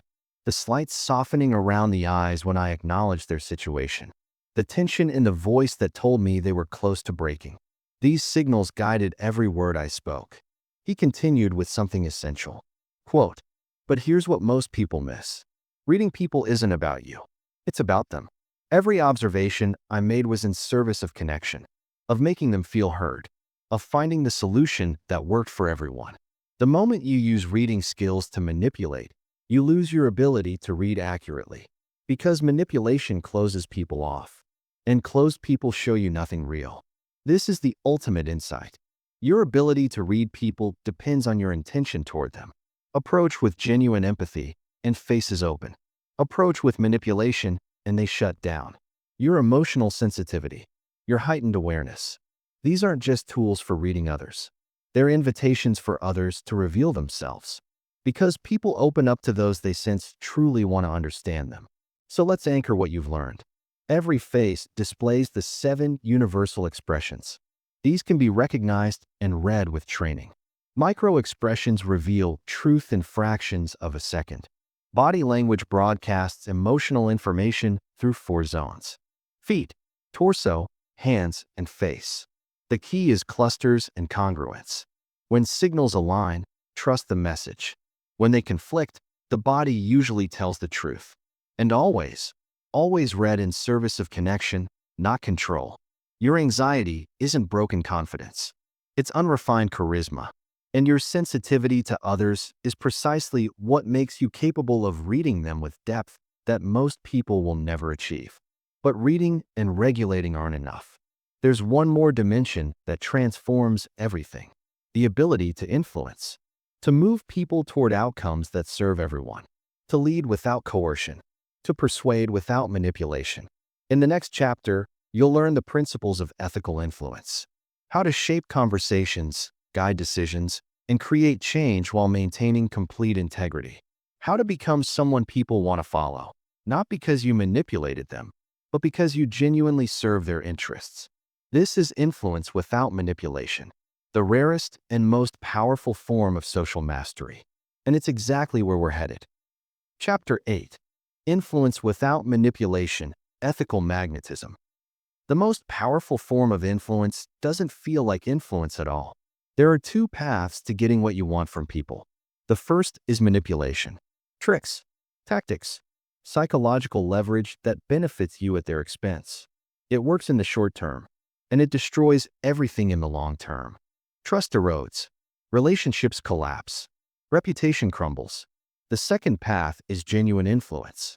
The ability to move people toward outcomes that serve everyone. To lead without coercion. To persuade without deception. To become someone people want to follow because following you genuinely serves their interests. This second path is rare. It's powerful, and it's exactly what you're about to learn. Because true social mastery isn't about controlling others. It's about creating value so compelling that influence becomes effortless. Let me tell you about the most influential person most people have never studied. Her name is Oprah Winfrey. And whatever you think about her, the data is undeniable. She built a media empire worth billions. Her book recommendations sold millions of copies overnight. Her endorsement of Barack Obama in 2008 was estimated to have generated over 1 million votes. When she speaks, people don't just listen. They act. Researchers at the University of Maryland studied what they called the Oprah effect. They wanted to understand why her influence was so disproportionately powerful. What they found wasn't what they expected. It wasn't her celebrity. Plenty of celebrities have far less influence. It wasn't her expertise. She's not a credentialed expert in most topics she discusses. It wasn't manipulation or clever persuasion tactics. It was something simpler and more profound. Oprah makes people feel genuinely understood. Her interviews are masterclasses in empathic listening. She doesn't just hear words. She reflects back emotions. She validates experiences. She creates a space where people feel truly seen. The researchers concluded that Oprah's influence stems from what they called relational authenticity. The perception that she genuinely cares about the people she's engaging with. That her interest isn't performed. That her empathy is real. Here's the principle that changes everything about influence. People don't comply with those who push them. They follow those who understand them. Manipulation pushes. Authentic influence understands. This isn't soft. It's strategic. Because when people feel genuinely understood, their resistance dissolves. Their defenses drop. They become open to ideas they would have rejected from someone who hadn't earned that openness. Now let me draw a line that most people blur. Because understanding this distinction will protect you from becoming what you despise.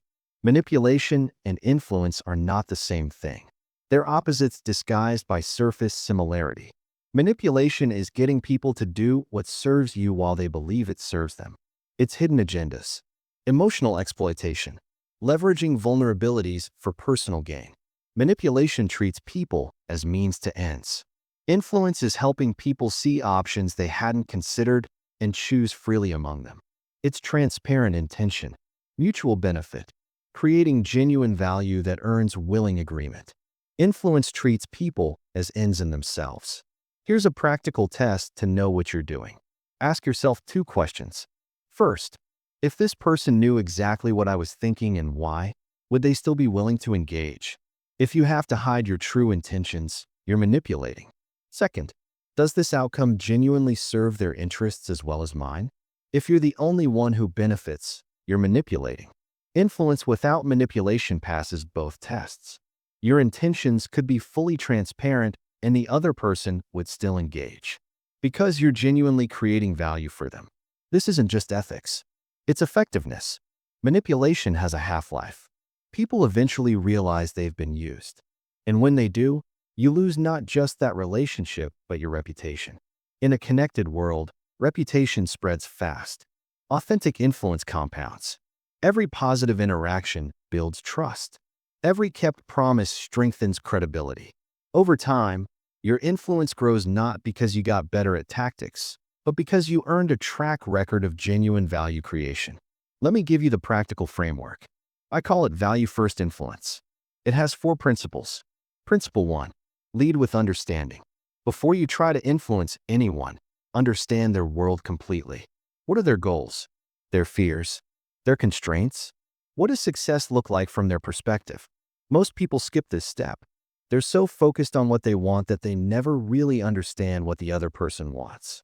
And without that understanding, influence becomes a guessing game. Ask questions before making requests.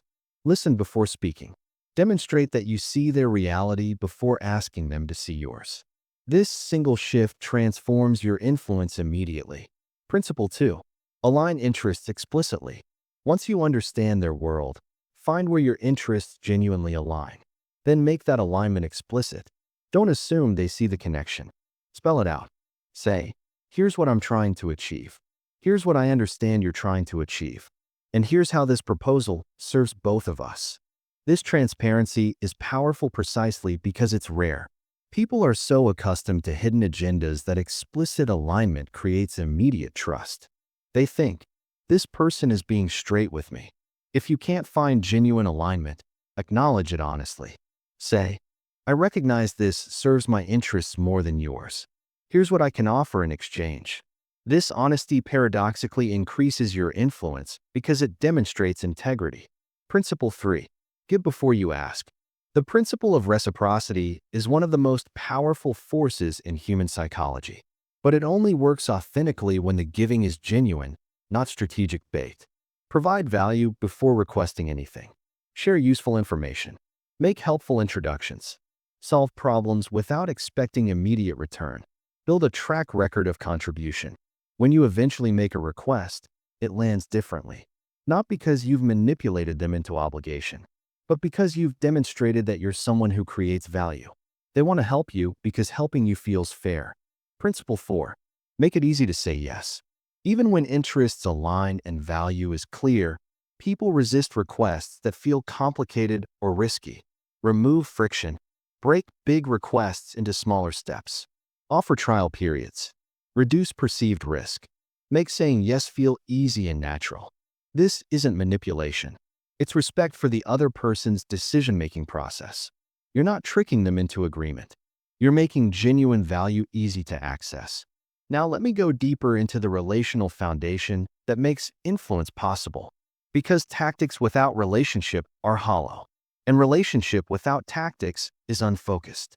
The key is genuine rapport, not the artificial rapport of mirroring techniques and forced commonality. Real rapport that emerges from authentic connection.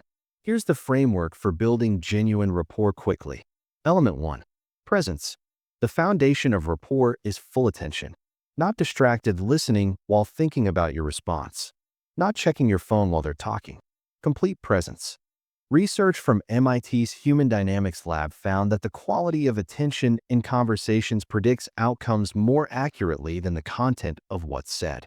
People can feel when you're truly present, and they can feel when you're not. Put everything aside. Make eye contact. Orient your body toward them. Let them feel that in this moment, they're the most important person in your world. This presence alone creates connection that most people never experience in their interactions. Element 2. Validation. People hunger to feel that their experience makes sense, that their feelings are legitimate, that they're not crazy for seeing things the way they do. Validation isn't agreement. You can validate someone's perspective without sharing it. You might say, given what you've been through, it makes complete sense that you'd feel that way. You're not saying they're right. You're saying they're reasonable. This validation releases tension. It stops the other person from defending their position because they no longer feel attacked. And it creates openness for new perspectives because they feel respected. Element 3. Curiosity. Genuine curiosity is magnetic. When you're truly curious about someone, they feel it. They open up. They share more than they intended. They experience the conversation as meaningful. Ask follow-up questions that go deeper. Not interrogating. Exploring. Tell me more about that. What was that like for you? How did you figure that out? Each question signals that you find them interesting. And people are drawn to those who find them interesting. Element 4. Vulnerability. Rapport is bidirectional. You can't expect people to open up if you stay closed. Strategic vulnerability accelerates connection. Share something real about yourself. A challenge you're facing. A lesson you learned the hard way. An uncertainty you're navigating. Not performing vulnerability. Actually being human. This vulnerability signals safety. It says, I'm not pretending to be perfect. You don't have to either. And in that shared humanity, genuine rapport emerges. Let me sharpen this with 2 distinctions that separate those who struggle to influence from those who move people effortlessly. First distinction: how average influencers versus elite influencers think about resistance. Average influencers treat resistance as an obstacle to overcome. When someone pushes back, they push harder. They argue. They counter objections. They try to win the battle of logic. This approach triggers what psychologists call reactance. The more you push, the more they resist. Even if your logic is sound, they dig in because their autonomy feels threatened. Elite influencers treat resistance as information. When someone pushes back, they get curious. They think, what am I missing? What concern haven't I addressed? What does this resistance tell me about their needs? Instead of pushing harder, they pull back and explore. Help me understand your concern. What would need to be different for this to work for you? What am I not seeing? This curiosity often reveals the real issue, which is rarely what was stated initially. And by addressing the real issue, resistance dissolves naturally. Second distinction: how average influencers versus elite influencers handle the moment of decision. Average influencers push for commitment as soon as possible. They're afraid that delay means loss. So they pressure. They create false urgency. They corner people into decisions. This pressure backfires consistently. People agree to end the discomfort, then experience buyer's remorse. They resent being pushed. They look for ways to escape the commitment. Elite influencers create space for autonomous decision. They make their case clearly, then step back. They might say, I've shared my perspective. Take whatever time you need. I'm confident this serves you, but it only works if you're confident too. This spaciousness paradoxically increases commitment.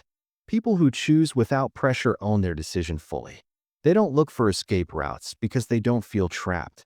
Let me share an insight from someone who studied influence at its highest level.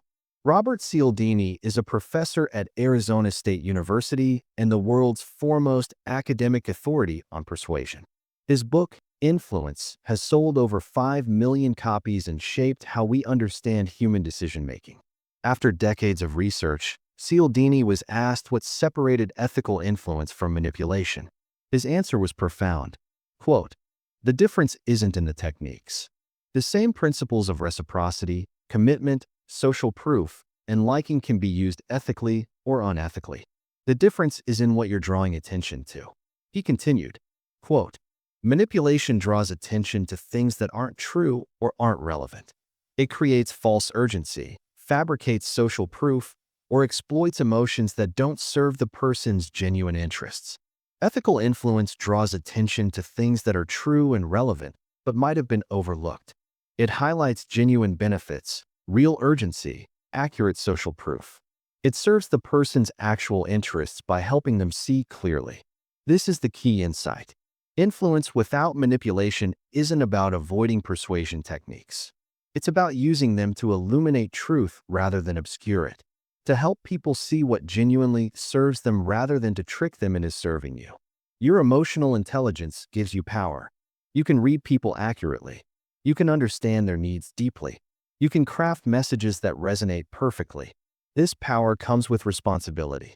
Use it to serve. Use it to illuminate. Use it to create genuine value. So let's anchor what you've learned. Manipulation gets short-term compliance at the cost of long-term trust. Authentic influence creates lasting change through genuine value. The value-first framework gives you the structure. Understand first, align interests, give before asking, and make it easy to say yes. Genuine rapport emerges from presence, validation, curiosity, and vulnerability. When people resist, get curious rather than pushing harder. And when decisions approach, create space rather than pressure. Your anxiety isn't broken confidence. It's unrefined charisma. And your sensitivity to others is exactly what allows you to influence with integrity. To see what they need, speak to those needs, and create outcomes that serve everyone. But influence without authority is only part of the picture. What about when you're in leadership positions? When you need to command rooms, direct teams, and project authority that makes people want to follow. In the next chapter, you'll learn leadership psychology and the body language of command. How to project presence that fills a room. How to speak with authority that inspires action. How to become someone people follow not because they have to, but because they want to. This is where everything comes together. Where emotional mastery meets executive presence. Where all you've learned becomes visible in how you stand, move, and speak. That's exactly where we're headed next. Chapter 9. Leadership Psychology and Body Language. Command Presence. You walk into a room, and before you speak a single word, people have already decided whether to follow you. There's something certain people possess. When they enter, the atmosphere shifts. Conversations pause. Attention gravitates toward them. This invisible force is called command presence.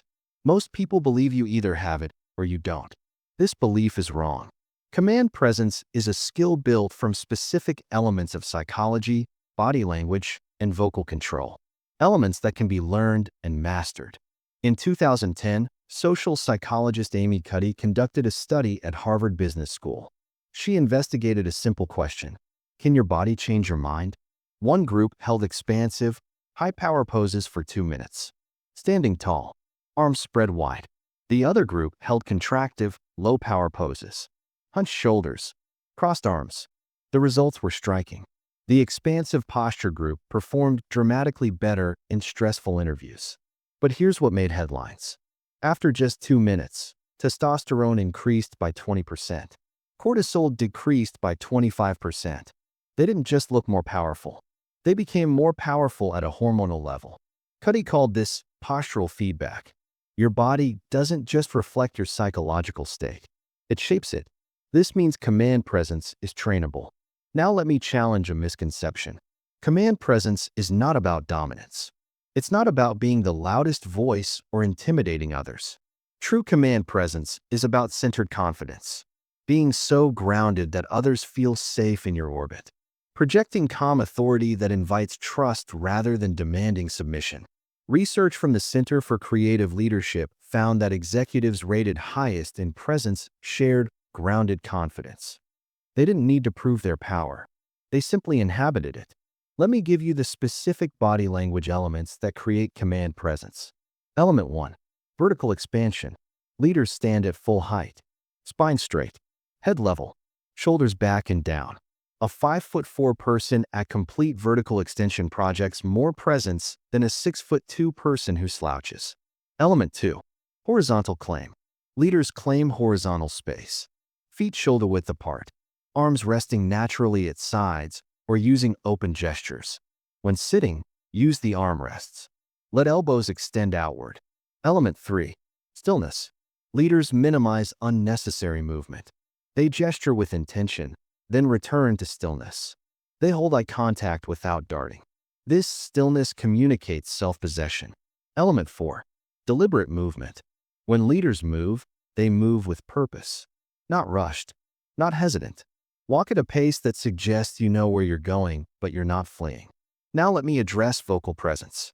Research from Quantified Communications found that vocal variety and control mattered more than content.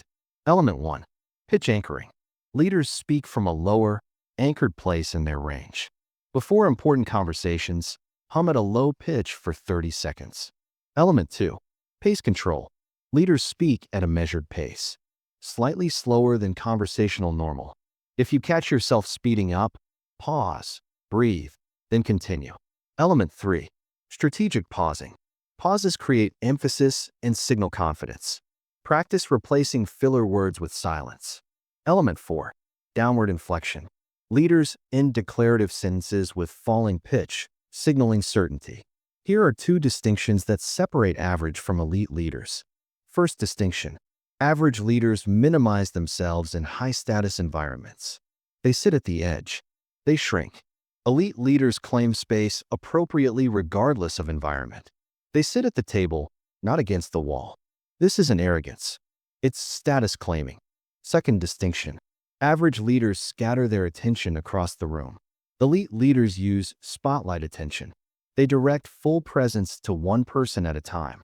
Complete a thought while maintaining eye contact with that individual.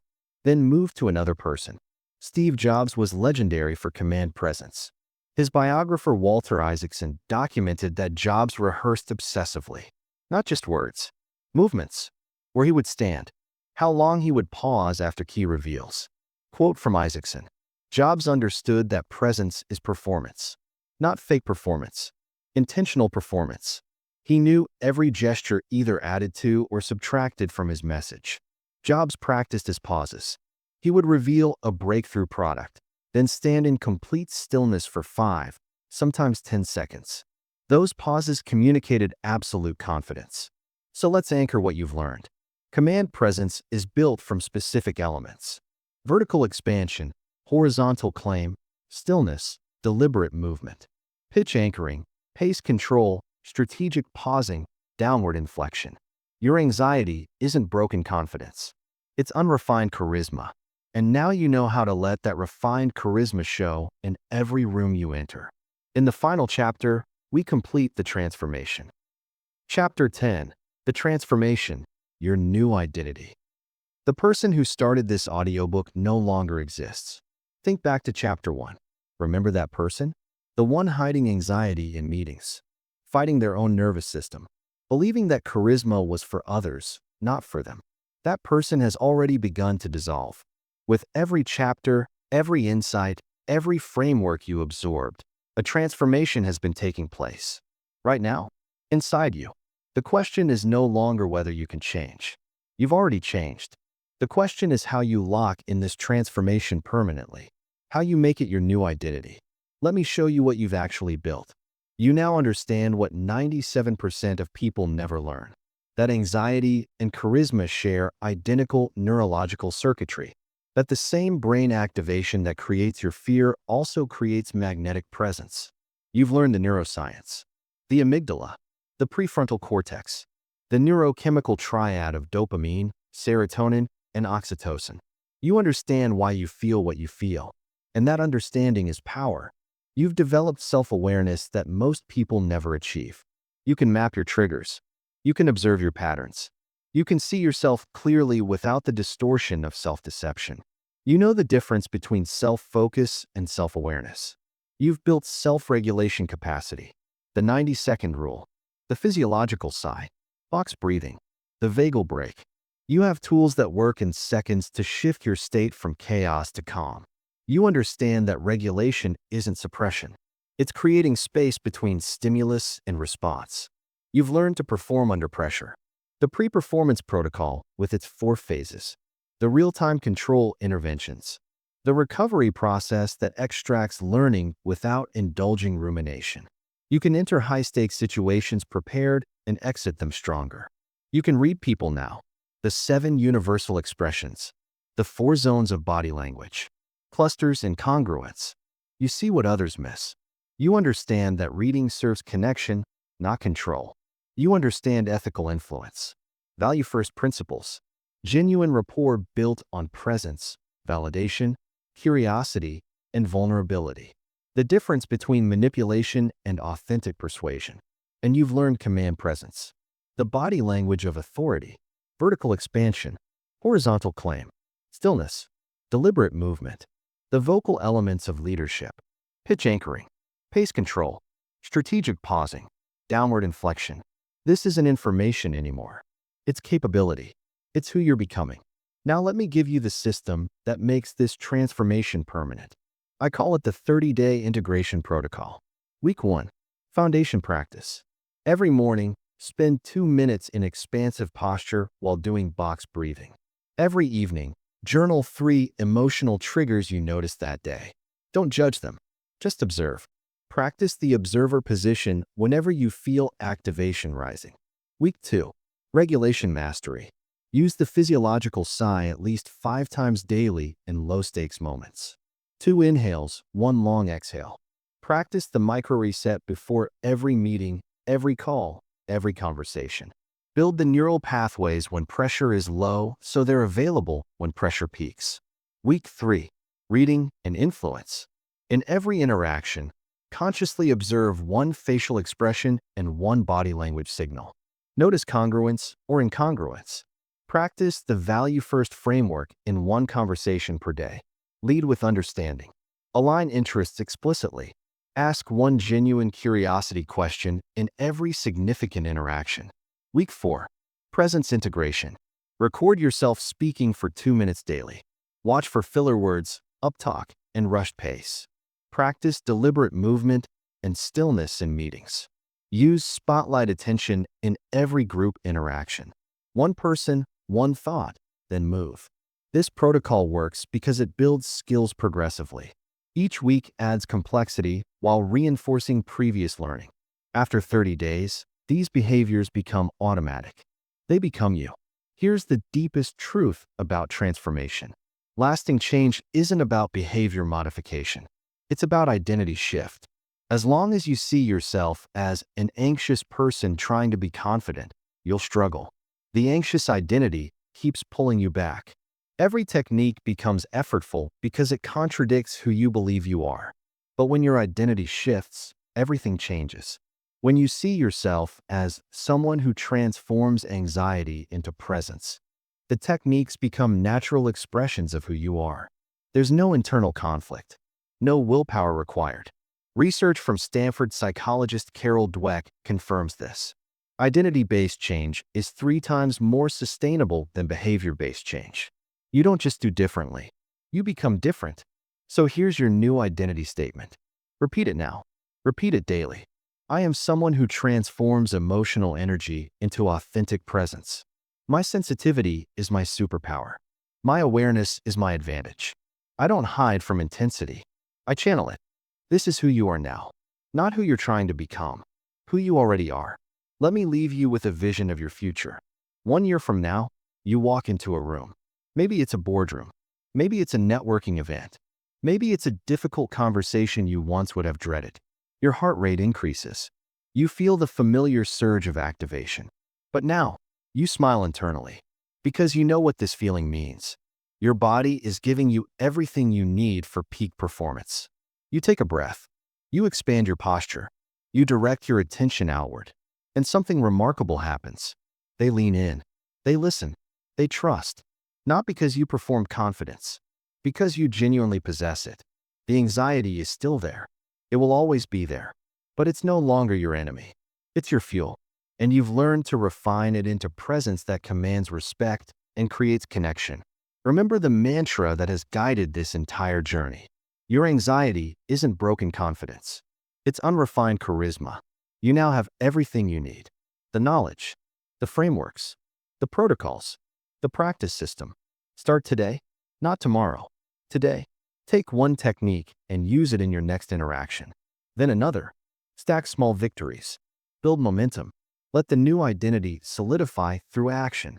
The charismatic, confident, magnetically present version of you is not a fantasy. It's a construction project.